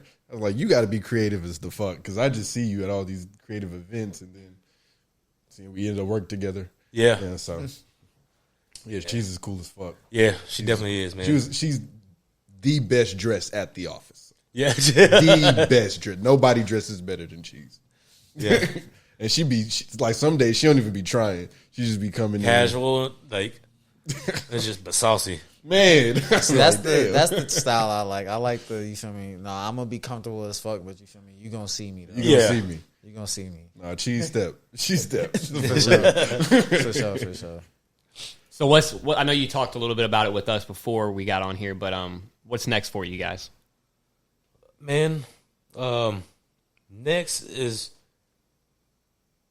pretty much just finding a new location closer in the town, and man, I just so much that I want to do, and it's just me. You know what I'm saying? Like I have a guy that I pay, that he comes and do stuff for me and everything like that, and he helps out. But you know what I'm saying? It's just kind of hard doing everything yourself. Yeah. And like I want to be able. The thing is, like, I want to be able to take somebody under my wing and then teach them what I know, so I can go off and do, so they can take care of what needs to be done, and then maybe train somebody else to work under him, so I can, you know, Like an apprentice? Yeah, Yeah. You know what I'm saying? Like, that's what I want to do. Like, cause like, man, I'm like a shark, man. I can't. I gotta stay moving. I feel that. Like, man, I don't know. It's I want to do a lot. You know, like I'm still gonna do the vintage. We're gonna come back, but I want to incorporate a lot more stuff instead of just vintage. You know what I'm saying? Like I want to be able to give people like, they can have custom stuff made and everything like that. Like, That'd be dope. you know, like the custom wallets, keychains, watch bands. Yeah. And then I just started getting to Tufton, like making carpets and everything like that. Oh shit. So, you know what I'm saying? Hey, you might end up getting one of them burn one rugs right here. Oh, fucking say less. We would definitely talk about it. So it's like, and the thing is, like, I enjoy just working with my hands in general, man, because that's what I've done all my life. Like, I work with my hands. So I enjoy doing it, but I like to do it on my time. And instead of, Because, man, I've been in construction for 15 years. Like, I literally just quit my job a year and a half ago and took a leap of faith. Opened up a storefront, you know? And it's been a ride, but I don't want to go back to that 9 to 5. You know what I'm saying? Like, it's like, if I'm going to struggle, I'm going to make it happen. You know? I feel that. It's because it's right now. Nah, for real. Hold on. We Punch got, it. we got Right. applause. I quit my Amazon job like 2 months ago, man. It was just like, damn, I felt like I made $18 an hour, $180 just for going and delivering packages. And I'm living in Nashville and I'm still in debt. Like, I was like, I feel like that's supposed to be a good job. I was like, man, I feel like I'm drowning doing a good job. I'd rather drown working for myself and be happier. because you're happy. Yeah, you know what I'm saying? you're You're doing happier. something that you enjoy. Yep. You know? It's a lot of money out here too. It is. You know what I'm saying? It really is. And the thing is, everybody can get it. Yeah. You know, And it's just about time too. You got to be patient. You got to know, like, it can't happen overnight. no, so it ain't gonna happen overnight. like the shit, you really got to be patient with that shit. Yeah. So I do want to ask too, like, what would be the dream? Like, I mean, I feel like you are kind of living your dream in general, but what would be the dream, more end goal for you? Like, what would maybe, you said you're a shark, you always want to keep moving. What would be something that's like, all right, I've got to where I kind of want to hang with this. This is me. Like, Whether that's even in Nashville, it might not be in Nashville. man, what I want to do What's the ceiling? Like, you shooting for your ceiling? for my ceiling, man, to own as much property as possible. Like, that. where I wake up and it's just money. You know what I'm saying? Like, making the money turn, like, making the money work itself. Like, where it's constantly just flipping. And, like, I mean, like, investing in property. We're going to sell our property here in Nashville and then go to Mexico and invest in property out there and just Airbnb it for tourists. You know what I'm saying? Like, I mean, you can buy a condo or a nice apartment to rent out for like $90,000, $70,000 to $90,000, and then still, if you're not renting it out, if we want to go on vacation, we got a spot out there. You know what I'm saying? It's just one of those things. Like, Yeah. why? It's like, why not? Like, It's a smart investment. you know, it's just one of those things. Like, because I enjoy traveling, I enjoy seeing the world, and I think everybody should too. Because once you get outside the city of Nashville, like L.A., Atlanta's so close too, but you know what I'm saying? Like New York, like the way these people live their lifestyle, It's a different world. it's a different world, man. And then Nashville don't have that. Like you can go to L.A., New York, Miami, and you see something that Nashville don't have, and you bring it here. I promise you, people you eat gonna it works. Yeah. Just like it lasted for a minute. What was them the little? All it is just nitrogen balls. Like, Sugar Factory. you know what I'm saying? Like, yeah, the sugar, like that, man. Like, it's just something like that nobody in Nashville never seen. Like the road ice cream. Yeah. Like that was out in Cali or Atlanta and everything like that before, and then all of a sudden, it came out here. It boomed. You know what I'm saying? Have y'all seen? And I don't know if they have it downtown anymore, but I used to work for a company where basically that's what happened. My boss had seen something up in New York, and he took it, brought it down here, and really simplified it. So we did advertising for like bars and places and stuff like that, but we had this big ass billboard that we wore like a backpack, like 6 feet billboard. And we'd go walking around and we'd, pass out flyers if they gave us flyers and stuff like that. And I mean, you think about the drunk people downtown, they kind of become a little hectic. That's why I got out of it. Cause I just, people are disrespectful downtown, Oh, yeah. but that's something nobody had ever seen. So they're like, what the fuck is that on your back, man? What, drunk people are going to be drunk people type shit. Yeah, but, yeah. yeah, he brought it down here. He said when he saw it in New York, he said it looked like it was like 60, 40 pounds heavy. He was like, man, I just simplified it and made it a backpack type shit. And it had lights on and everything.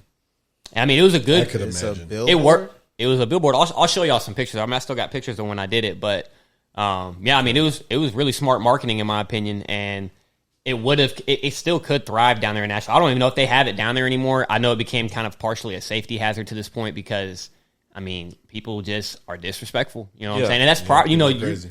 that's equipment and shit like that. Yeah. So, but yeah, like you said, you bring it to another state. People act like it's Yeah. But Broadway also is not Times Square. Yeah. Times Square is a lot of businesses in Times Square. It's like, man, it's just you just gotta know what people want. You know what I'm saying? Like if you open a business with food, like people gotta eat. You know what I'm saying? So if you got a food that they like, They gonna go eat. They gonna hot chicken. Yeah. I mean, We'll figure it's some type of anything, man. Yeah. Anything. Yeah. If it's quick, easy, and the presentation is good, the food is good, the service is okay, they'll take it. People are always gonna come back. Right. You know what I'm saying? Like I always say, Pancake Pantry is all right. It's good. It's some good food, But it's worth the wait though. it ain't. It's not Me, worth I ain't the gonna wait. lie. I don't like fuck pancakes. with pancake. I'd rather go to That's Waffle my House. Shit. Man, what you said. He said, "Oh no." Pancake Pantry. Don't get it is twisted. I cool fuck with Waffle once or House. Waffle twice. House, you feel me? In my opinion, is a 5-star meal. But Look, Pancake Pantry is cool. pancake once or pantry twice. pancakes is something different. I ain't gonna lie, is. the pancakes are different, but everything else is about regular. And Okay, and I've always aspect, heard you of feel them, me? but I've never gone to Pancake Pantry. I've But been- I've always recognized that line when I go by. I'm gonna be real. That No. line, even though it's long, it's fast. It's fast. They It get moves- you it in moves- and out of it there. moves So it's pretty like the quick. Slim and Husky line, because Slim and Husky always got a fat line too. It's not as Yeah. fast as Slim and Husky. It's not as fast as Slim and Huskies, but because you know, It's, obviously it's people fast sitting enough down for a sit down, or sit down and cook Yeah. like where they cook it fresh. because you feel me, they getting you in and out there, And they fill you up. That's one thing they gonna do. they're pretty thick pancakes. Mm-hmm. You know, but I've ate there twice, and it's straight. You know, for people that like pancakes. It's touristy, Yeah, yeah. and it's in an area where tourists should be. So And they got the crumble cookie over there But now. I was too, so- going to Pancake Pantry before it was like touristy though. but it was still lines though. It was because the shit was good. I'm telling So the line, you, it's fucking good. and I'm starting to think they got them lines on purpose. Look, have you, Those are fake lines out there. Hey, hold on, table 4. We're gonna leave that open for a little Right. bit. We got a nigga on his shift to stand in line. Damn, what happened to you, Rodney? What happened? Well, long story short, I burned myself a few weeks ago. And the scab just fucking happened. Just happened. It just started to bleed. So you. that hurt. You can. What else? Do we have? I mean, if y'all got any more questions, Man, I slick did, and you threw me off with the question. I was trying to keep it on the low, and then you threw me off with the question. well, I mean, I every time I noticed it, Rodney wasn't on camera, I'll be right. and so this time I was on. He was on camera when I noticed it, so I was like, well, okay, I'll mention something now. Shit, yeah. No, I did have a question about like, cause so when did you first get the storefront? Father's Day Of like 2 years ago. 2 years ago. Yeah, and So how was it like going through COVID? Because like you're like a pretty new business. I mean, you've been doing like the resale shit, but I mean, obviously, you know, having like a brick and mortar is like something completely different, or I would imagine so. it was rough, man, because I think it might have been like 3 months open before they shut us down. You know what I'm saying? Like we try to hang in there as long as possible. You know what I'm saying? Like trying to let X amount of people in and everything like that. But then it was like, man, you know what? Like for our safety and everybody else's, like we're going to go ahead and do what we're supposed to do because, man, like everybody in the complex donks too. You know what I'm saying? They was closed down for a hot minute. Yeah, It was like for almost like a year and a half. I don't know, but it was a little rough. You know what I'm saying? And then that's when we started like working on our website. And That's where they can dominantly shop now, right? That's where they Yeah, need to that's go where shop. everybody- Plug that website for them. yeah, it's www.tbtnsh615 NSH as in short for Nashville, and then 615.com. tbtnsh615.com. But yeah, man, it was just. What was the? I'm sorry, I had a brain fart. We were talking about COVID. COVID, going through COVID. about the COVID, yeah, man. And then like once we shut down, we just started working on a website, and then like once everything got like opening back up, man, it was just playing catch up. You know, I mean, I still had bills to pay and everything like that. You know, right. and it was just playing catch up like the whole entire time. But I had like I decided just to go ahead and just close it down,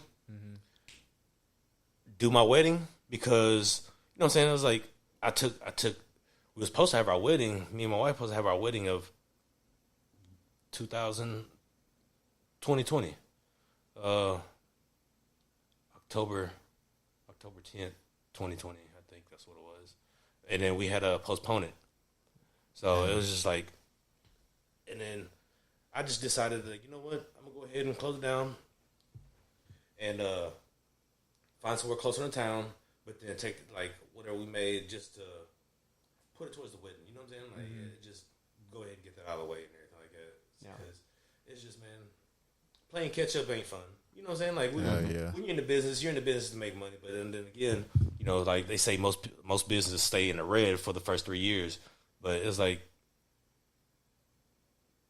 I like seeing money. Yeah. You know what I'm saying? Everybody does. But it's like, man, if I don't see it doing well enough, it's like, man, there's no point. You know? Right. So I'm just stepping back right now, trying to find a new location, and then just making sure that I build the right team. Because, man, that's the hardest thing, man, just having the right team. And, like, it's just me and my wife. Like, you know what I'm saying? My wife does all the – she does everything that's behind the scenes. Like, me, I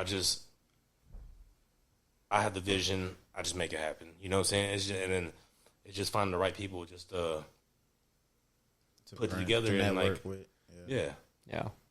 What kind of advice would you have for anybody that is either looking to get into vintage, like how you do, and or just start their own business basically here in Nashville? Man, the people that are thinking about it. I'll say it like this more so. What's the most important thing you've learned through starting your own business and doing what you do? Man, marketing, and just getting out there and just, you know what I'm saying, like, I personally, man, like, when I'm at the shop, I love when people come in and just talk. You know what I'm saying? Like, we don't do promoting at all. Like, it was all word of mouth. That's how I did it. You know what I'm saying? Like, I'll take care of the people that come in. They spread the love. They spread the word.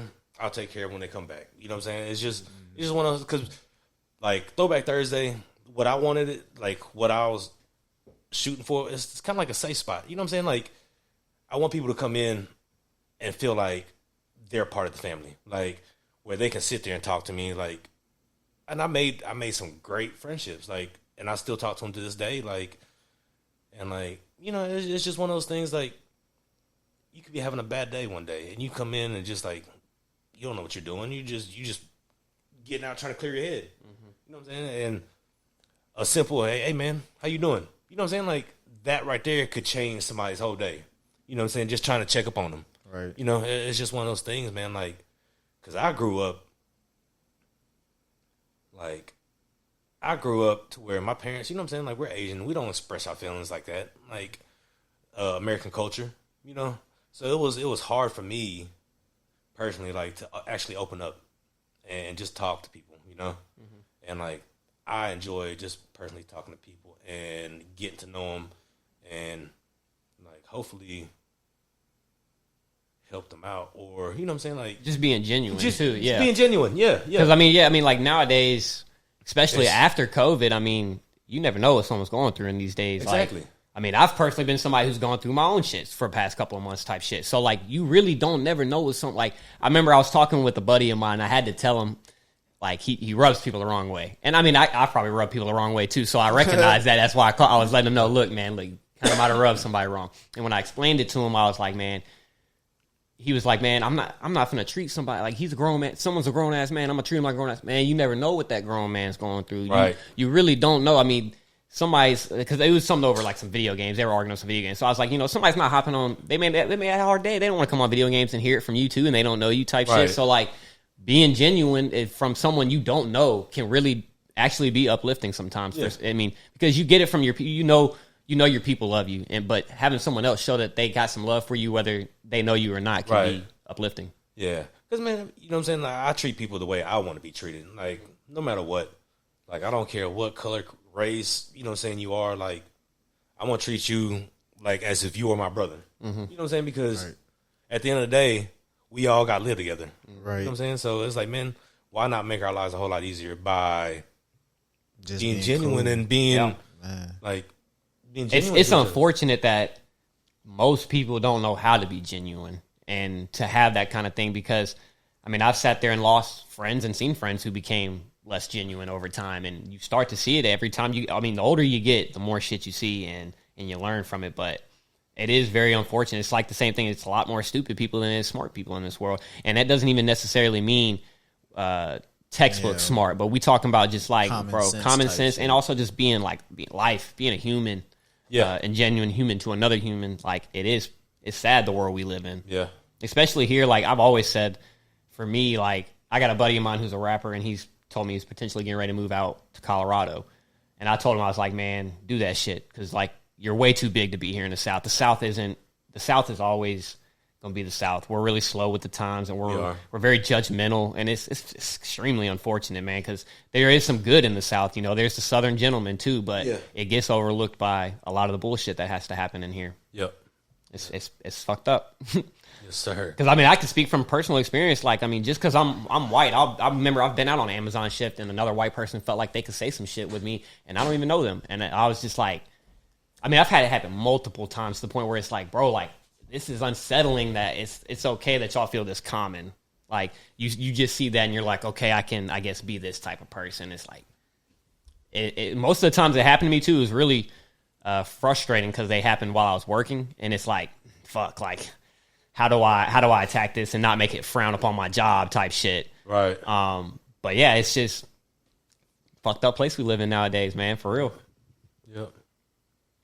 You walked in on an interesting part of the conversation, did you? Right, look at Rodney coming back.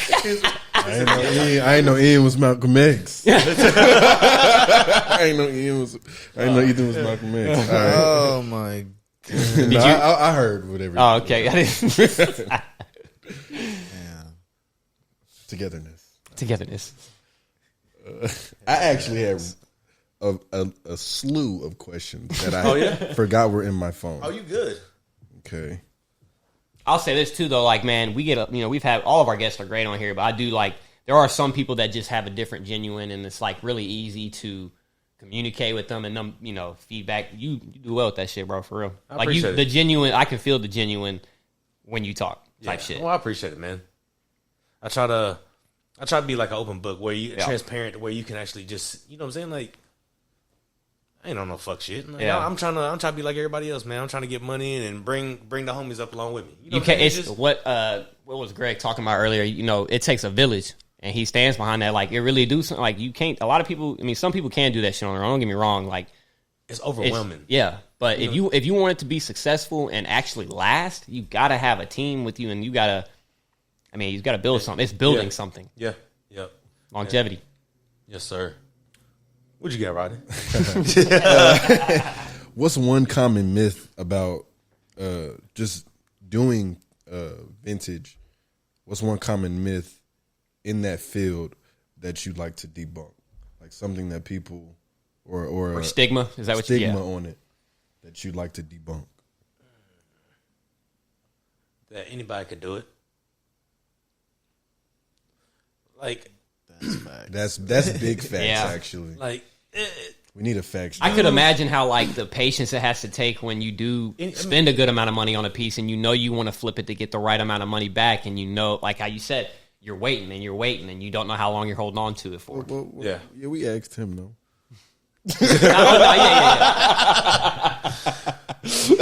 My apologies.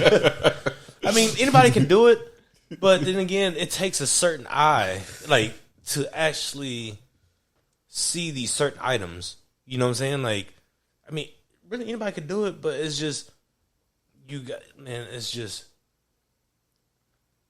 being at the right place at the right time, knowing where to hit.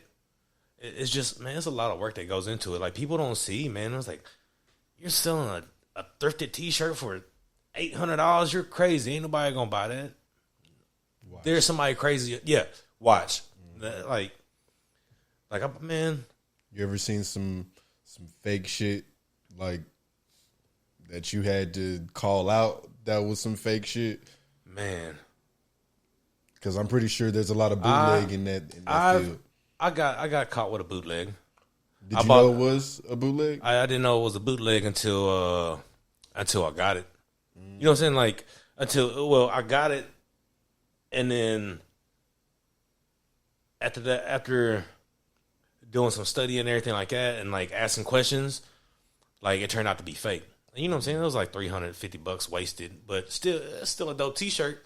But it's just like, man, I bought it to invest, and now it's just like it's just what it is, you know? Yeah. Did you end up reselling it or no? No, I'm not gonna I don't put it out there like it because unless somebody wants it, then you know what I'm saying. I like the thing is like if somebody comes in my store, it don't matter if they're picking up jerseys, shoes, jackets, or whatever. Like I let them know about my product. You know what I'm saying? Like, oh, you like that shirt? Well, just let you know that's not actually a vintage shirt. That's actually you know what I'm saying, like a repop.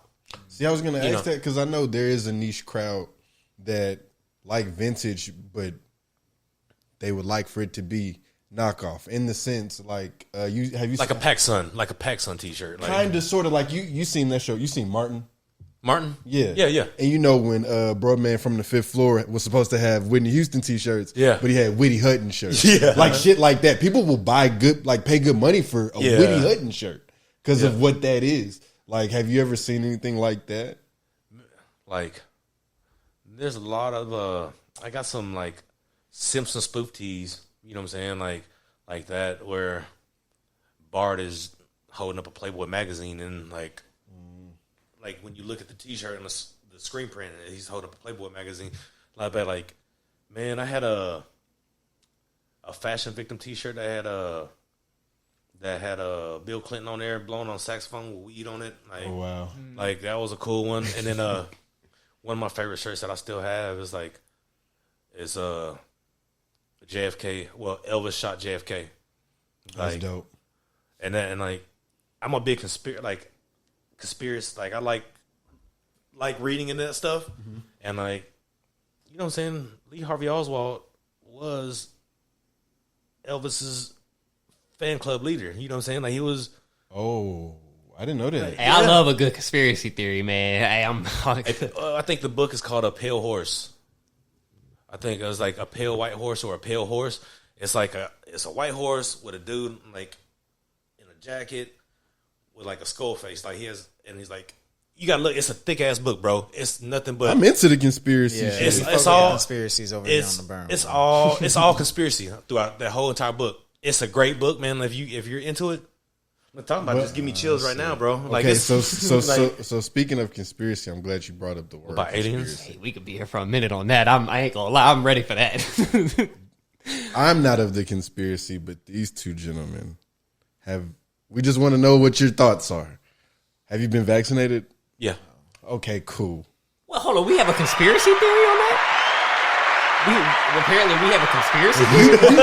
You did your conspiracy theory last week. You said you're not getting... Well, that's not a theory. No. You said you're not going to wear your mask anymore because the vaccination is free, which still makes no sense to me. So, like, my understanding is... Okay, so I saw a video with Dr. Fauci, and it was through Snapchat, whatever they have, like, the news on there. I can't remember what it's called. But she's asking him questions. She's like, you know...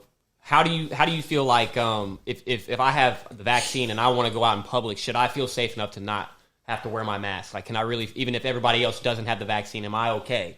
And he was like, I have had it for months now. I feel fine. I feel completely comfortable going to any kind of closed area or whatever with my mask off, and they don't have it and whatever. So I'm like, well, then why the hell am I going to have to wear a mask? If you're telling me that's supposed to make you comfortable enough to not have to worry about it, why do I have to wear a mask then? Okay, I'm going to stop before anybody responds. Your reasoning is so all over the place. I don't know what your real issue is. That's what I'm saying. My issue is if you have the vaccine, if you feel uncomfortable going out because you're afraid you might get COVID or you might give someone you love COVID, okay, that's understandable. But there's a vaccine. So now there's a vaccine, there's an option. At first, I wore my mask. I'm not this anti-mask from the jump. I wore my mask like everybody else. I don't think you are. What do you mean? I said I don't think you're anti-mask. Oh, okay. I thought you were saying I thought you meant like you thought I don't think you were. Okay.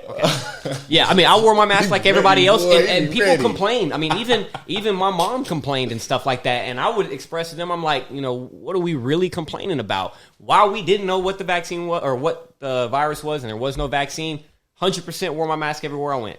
Out of I just respect think for you others. should say you don't wear your mask because there's a vaccine out. Okay, That sure. would- that sure. would- Is that not what he's saying? I mean, essentially, I don't get what are you Yeah, tripping over the why fact are you that he tripping added over for that, free? though? Is that what your big issue was? And because you're it. So you feel like your I should? issues You all- feel like I should wear my mask if I go out? No. I don't He's think not you tripping should. about you. Okay, wearing no, a I mask. don't that's care why if I'm you asking. wear That's why I'm asking. Yeah, no. I was just asking I was saying your reason. He was just didn't saying, make why sense. does So it nobody matter go if at it's for Rodney free? about being anti-mask or me because we ain't. Yeah. No, but I got the vaccine. Which one did you get? I got the. I think it's Pfizer? Yeah, me too. Pfizer. yeah. Because I mean, I did it for Is that myself. the one that let y'all keep the magnets? The in magnet. y'all? What the hell? Is that- I mean, I didn't There's even. no magnet. Wait, what? Keep the magnet. Well, Wait, it's what? like- TJ, what is People were this? putting people like had like little iron in there or something like that, like magnesium or something like that. Yeah, And, something like that. And like people were putting like little magnets, like you know what I'm saying, like something refrigerator you put- magnets on their arm. And it was just staying. What the fuck? And people, you know what I'm saying, people were Yeah, you it's know, just- people were gonna trip out about it. Oh, so yeah. yeah, I I mean, mean, motherfuckers you'll were find- tripping out about snow in Dallas or in Texas or whatever it was. Trip out It's just about one whatever. of I those mean, things, I've seen man. that You know, before. Yeah. Well, I guess it was they were tripping about how much snow, but yeah. I mean, I seen a lot the one time I went. I was visiting, so I was like, "Yo, what the fuck is going on? Like, this is crazy." But they were like burning that shit and being like, "Oh, they had whole conspiracy theories about like that they thought the government was controlling the weather and Oh, caused yeah. it to be such a bad snowstorm over there or something like that." Global warming causes. And I think it also was somewhat. I'm not positive, so don't. I mean, you might have to fact check me on this, but I think it had something to do with like it was around the conspiracy theory of the mask and stuff like that. So like they were saying like, "Oh, they're controlling us with the mask, and this we were, I guess, not abiding by it, and we're free about it, and this is how they treated us, or some shit like that." So And I was- they made it snow. I mean, you know how people are. People ain't gonna think logically. people so, crazy. so they was literally they were burning the snow, and they were like, "You see, it's Oh, burning. yeah. It's not melting. It's fake. It's fake." It was wild. You see, they say the U.S. has one of the worst when it comes to credibility. Their rating as far as news. That's why one of I'm the saying. worst. That's why I'm not fucking with the vaccine because I don't feel like I can really trust what they saying. Is But in no, the it's shit. it's Like, not just the major news stations. It's literally everything. Everyone is speaking from their perspective rather than the truth. So your truth, people have different truths, basically. yeah. Like the election shit. I'm gonna refer to my nigga Ma. It There's ain't only no, one there's, truth. There's one truth. There's one truth. There's one truth. Niggas be telling lies. That's what be going on. telling Niggas one be side of the lying. story. Yeah. And that's why I'm not fucking with that shit. If God, you feel me, give me COVID and it take me out, then you haven't feel had me? COVID. You haven't caught it. Oh, you caught it. Yeah. How did it hit you? I mean, there was like one day of like the 2-week period that you supposedly are contracted with COVID or whatever the deal is supposed to be, but there was one day where it felt like literally there was a boulder sitting on my chest. But other than that, like No loss of taste. no or loss of taste, no I loss didn't of have that, man. smell. I felt like I got it, but I don't feel like it was. I got it from my wife, and I felt like shit. Like like the thing was, man, it was crazy. Like I tried to smoke, I could not taste my weed, And it doesn't help too because that's it what I doesn't. did And like too. and it tasted like shit, like food. Damn. I could not eat. You know what I'm saying? I couldn't stomach food.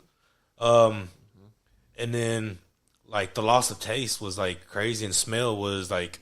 That's when I knew, like man, I was like, this is real. Like I never had nothing like this happen. You know what I'm saying? Like, Do you feel like your experience, kind of maybe was why you went and got the vaccine? Do you feel like you maybe would have got the vaccine if that didn't happen? I would have got it regardless. Because I definitely can say, like, when you say that, I can picture if that was me. I felt like I had it, but I don't think I lost it. I can imagine losing taste of smell and Nah, I yeah. would But probably that- be kind of like, oh But you shit, got a like COVID this is test and they this said is you not. had it, right? No, well, no, I mean, like it was already. Like I just had to process just out. know, Like yeah. I just He was like, Did you nah, quit I smoking? got Because this I had to shit. quit smoking to get over it. Like I noticed, Yeah, it hit me for like 7 days. After about the 4th or 5th day, I was like, all right, maybe I need to quit this smoking shit right now and get Yeah. over this. like it just made it like was like, man, you didn't even want to smoke. You know what I'm saying? Like it just wasn't. It wasn't doing its job. You know what I'm saying? I can't taste it. Like I was locked up when I had it, so I ain't have a choice but not to smoke. So smoking wasn't on the table for me. I never contracted it, but I could imagine. I could only imagine how. But it's crazy, man. Like some people think it's a joke, but like I personally wish I think had it's lost my taste. I personally think is, of course, it's real. You know what I'm saying? Yeah. Like what's crazy? Like I think I found like a few of my friends' parents passed from it. Like I had one customer come in my store, and then another customer was in there like talking about COVID and all this other stuff. It's like, oh, it's bullshit. And the next thing you know, like I was talking to my the other customer when he was leaving, and I was saying, you know what I'm saying, I was just hollering at him because he was a little quiet about the whole thing, you know, while we were sitting there talking. He was like, just let you know, man, it's not my dad. My father passed away from COVID 2 weeks ago. And it was just, I was like, damn, man, I'm sorry. You know what I'm saying? Like, Yeah. And then my barber, his mother-in-law just passed from it too. Like, man, Yeah, I had a few relatives pass from COVID, so yeah, it's not like I definitely believe like the virus and shit is real, but it's just like what I said with the vaccine, and I just like it's the fastest that they've ever made a vaccine before. Yeah. This is supposedly supposed to be like, I mean, I know COVID isn't new, but like as far as humans getting it is supposed to be new. So I mean, they kind of had to do it pretty fast. I mean, I think it's not FDA approved if I'm not mistaken I'm not either. saying that they didn't. My dad told me it wasn't FDA just approved. saying- A lot of vaccines aren't. Oh, okay. I'm just saying normally that is not the process in which that goes, and I mean, Have you seen anything like COVID though, bro? Like shit you got to bend the rules for shit like that. Yeah. When hundreds of thousands of people are Look, dying, you got to get something out right I'm now. not saying that you don't have to. I'm just saying I'm choosing not to get the vaccine because of those reasons, and just because I can't trust So will you shit that they ever say. get it is what I'm asking. Probably not. I ain't never got no flu shot before. Like I'm not, bro. You haven't gotten it recently. Everybody's been vaccinated before. I've never had a flu shot, bro.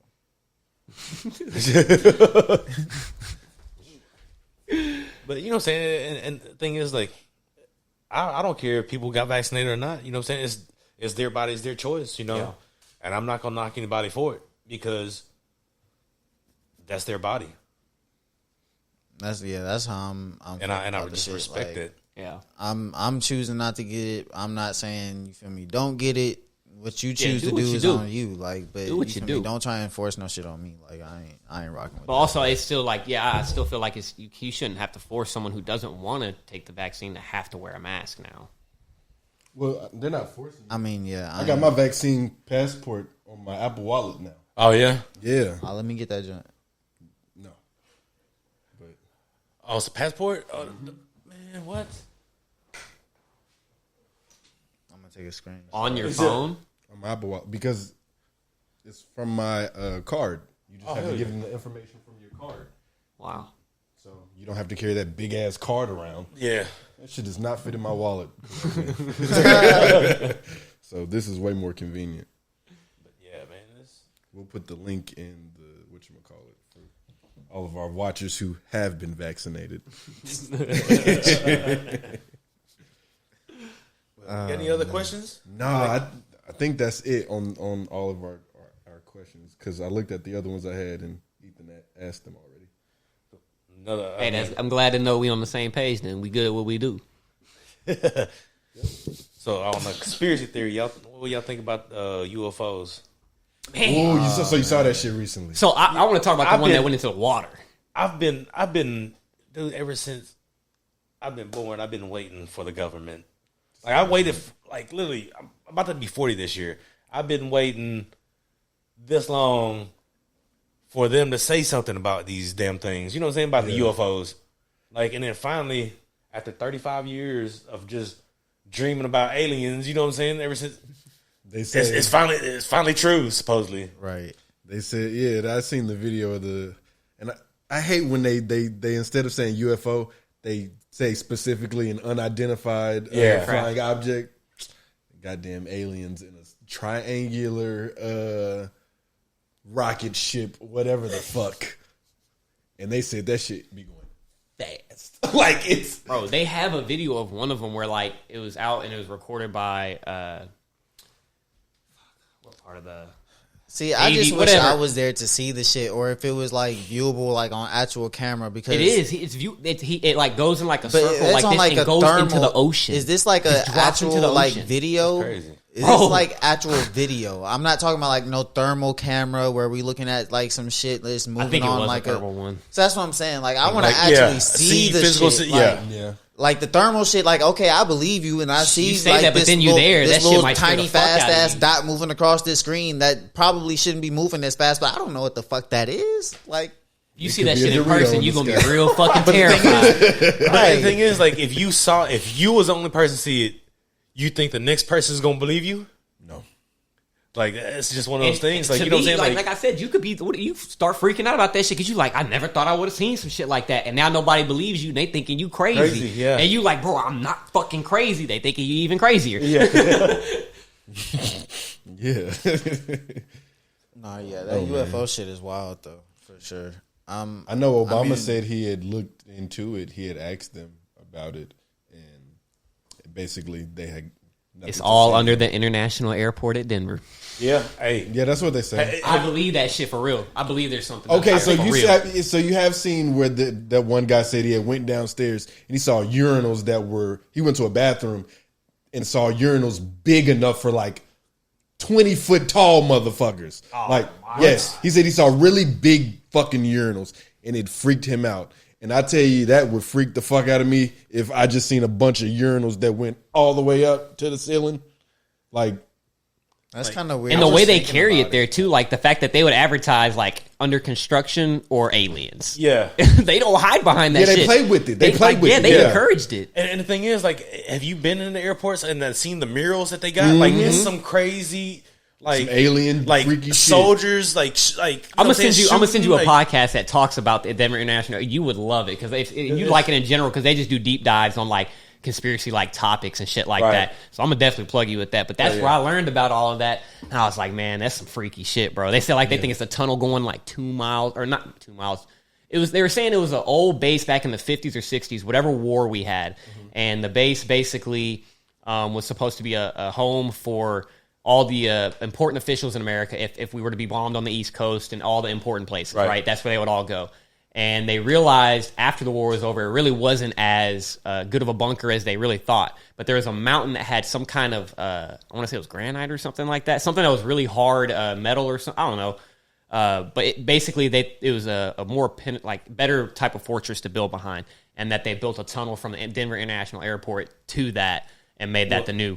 Well, you know, supposedly when they were building that airport, they ordered like 15 ton of extra concrete, like for like that airport. really. You know who built the airport too, right?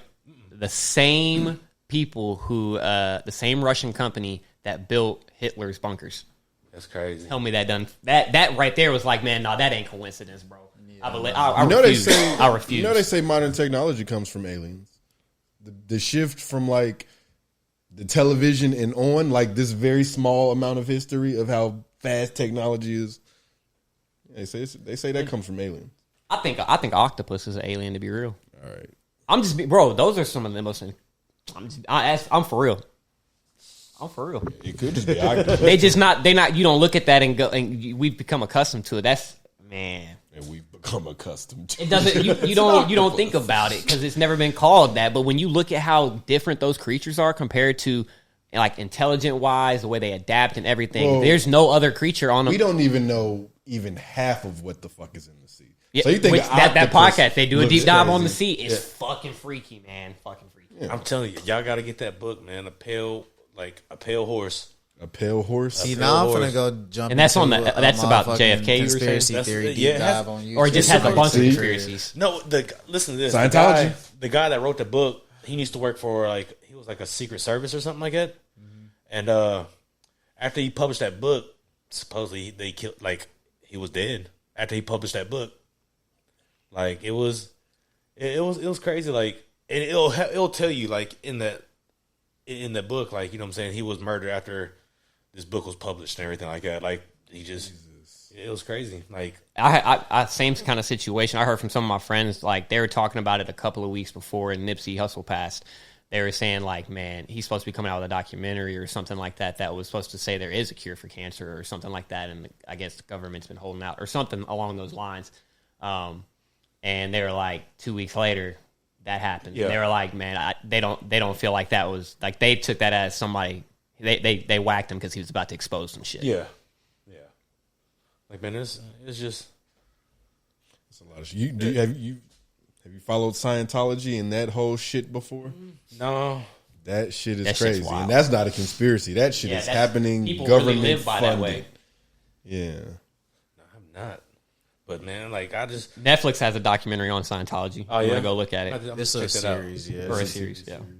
Like man, I just don't have enough time to just sit down and watch like you know what I'm saying TV like I used to. It's like that's why like when it comes to sport, like unless it's like football, because you know what I'm saying I enjoy going to the football games. It just but to sit down and actually watch TV and like I don't get to do that as much. You know. Cause man, I just like you said earlier, man. It's like man, I do what I got to do, fucking move. and I come home and go to sleep. Like yeah, that's I'm it. on the move. Yeah, It's like man, I was like, you just can't be sitting still. I will say one show that I just found out about is the show called Alone on Netflix, and they place these people in the Arctic by themselves, Oh, and they I think I gotta saw like previews for that. that is some crazy. and they have to hunt and everything. Like they're yeah, living. and like they got to they're live there for 100 days for $1 million, Oh yeah, and it's from September to December. yeah. Now, well, TJ, you said you would they do gotta start Survivor. their You own- doing that? You said what? They got to build their own. They got to Fire hunt. all that. But they put the same people on the same island, right? Like or like Well, no, they're Or in just- different like So it's multiple people. it's multiple multiple people, people. but you're by yourself. Like it's not like Each one of them are by themselves. yeah, they take Okay. them to a disclosed location and drop Yeah. them off. yeah. Okay. But everyone is on their own plot of land, so you don't see that other person ever. You're fighting against yourself Yeah, in time, basically, and the animals around you. like well, they're people over there eating berries and everything. Like I think I've seen the one episode where dude was eating berries. He's like, I don't know, if this is a good like I can eat this or not, and like he ate the berries. Like the next day, he just started throwing it. He's like, I don't feel good, or like or he ate some kind of. I think he might have ate squirrel meat or something like that. Like I don't know what. He I mean, ate, one dude but- had bubble guts off of some berries. Yeah, yep, and it's definitely It's intense, and I know one like it's people from different walks of life. Like one guy was a Marine, yeah. and he was doing it, and like he carved out whatever statement, 5-paragraph statement that they say into wood. He carved the entirety like of a it, Marine statement. yeah, into 5 plaques of wood. He carved it, the entire statement. That's how he mentally pushed through. Like you have to build your own home. You got to cut these trees down. There's one lady who's a nomad, like a Oh, yeah. yes. You want to do this shit, TJ? You said you were going Survivor. You want to do this It shit? made me, that it made me shit, hell think, nah. like, say the world had this apocalyptic You got me stage. fucking. I said I would do the real world, the challenge. No. You said you would do Survivor too, though. That's not Survivor. Yeah, that's why I said yeah. he said he would do Survivor. Would you do this? Because this is the next extreme. Yeah, but that's the whole nother level. What I think, though, ain't with on these that. people that are able to do that, I have a little bit of faith in humanity, seeing that there are some people who could live like that, Right. and do that. How many people normally? Starts with 10. But I'm saying, do they have a good portion of people that make it through, or is it like maybe 1 or 2 out of it? This is my first season ever watching it, so I don't know how many people make I don't it. is think the show anybody's made called? it through so far. Really? This is the 100 days is the longest they've ever done it. So I haven't watched previous seasons of it or no shit. What is it called? Alone on Netflix. It's actually really cool. I took shrooms and I watched it. And it was like really cool to watch on shrooms. So I would recommend that It's definitely recommend it.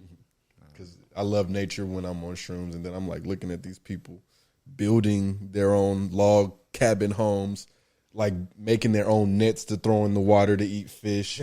Like some niggas is like metabolism is too fast.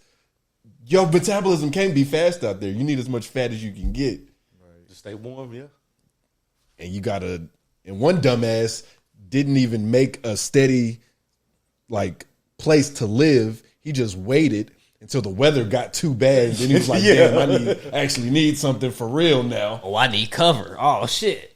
while everybody else over here, That's the first thing they did. first thing they did was build a house, build a cabin.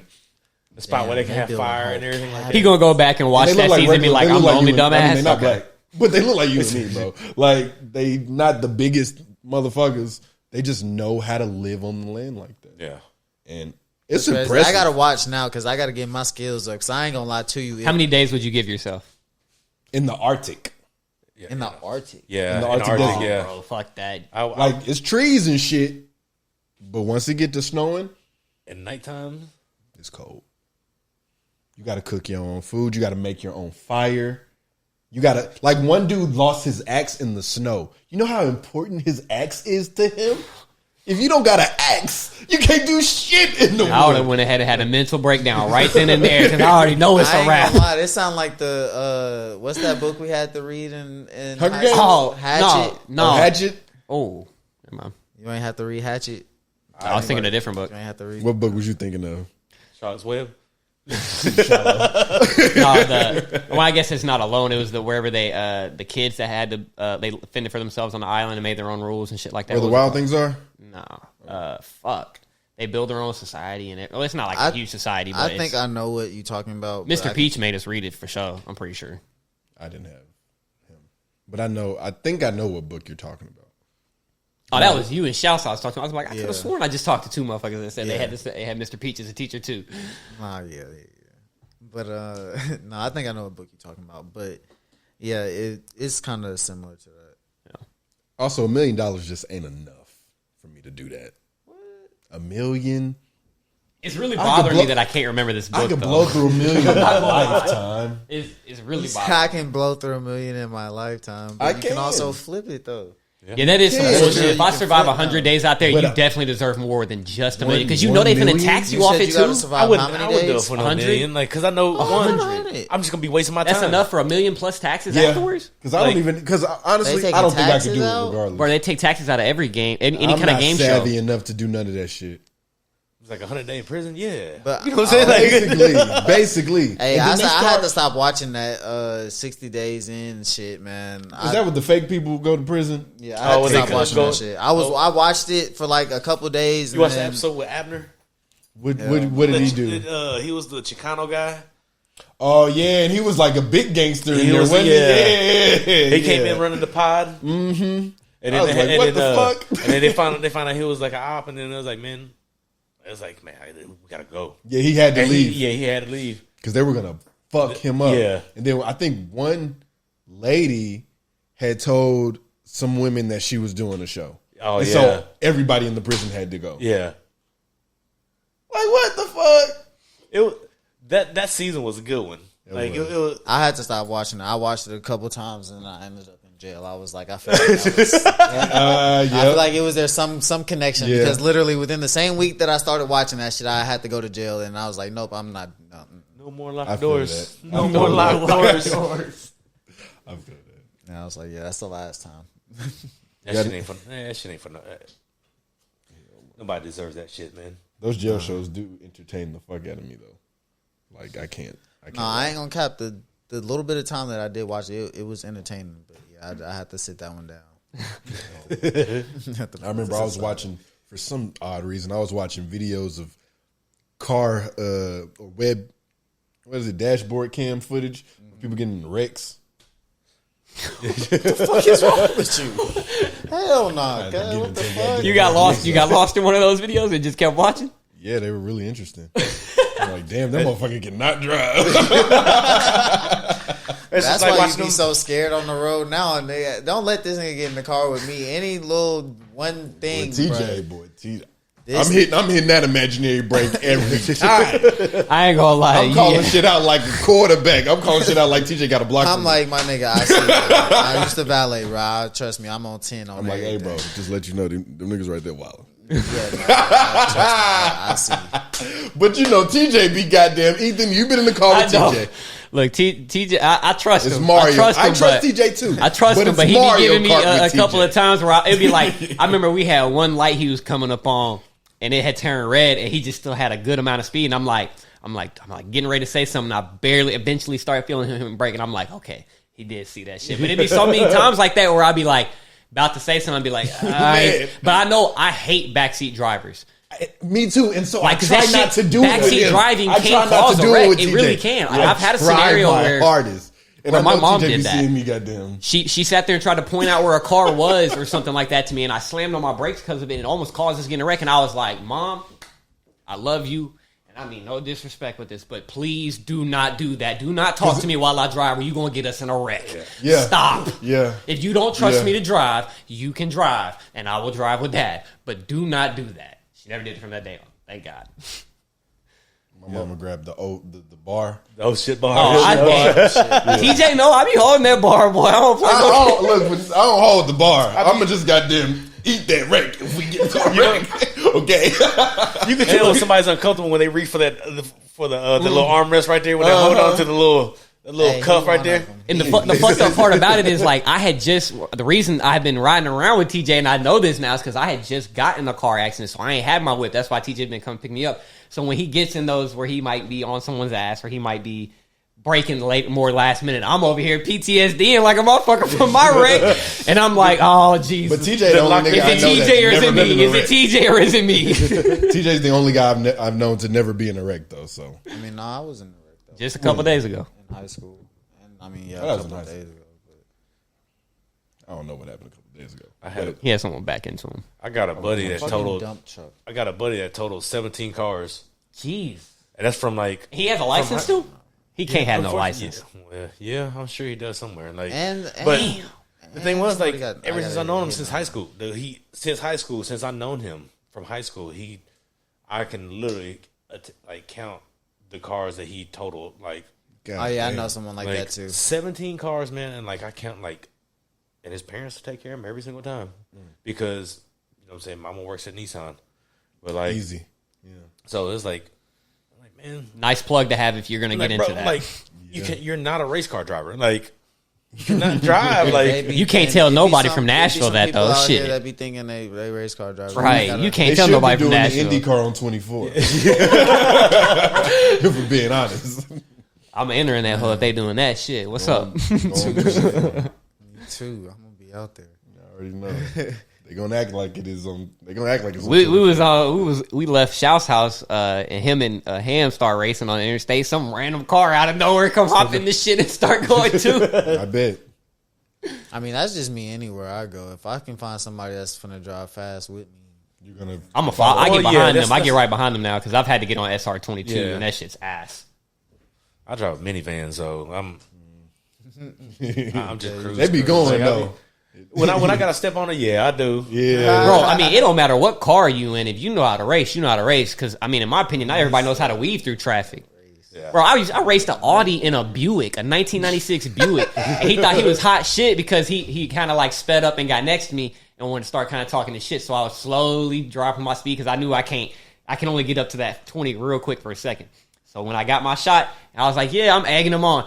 Boom, slammed on mine, got right in front of him, sat next to an 18-wheeler for the rest of the time. I said, yeah, that's what you get for being an asshole. Man. Your car could have definitely beat me, but you wanted to be a dick and you didn't know how to bob through traffic like I did. Yeah. Got right where I needed to be. I hate that when that happens.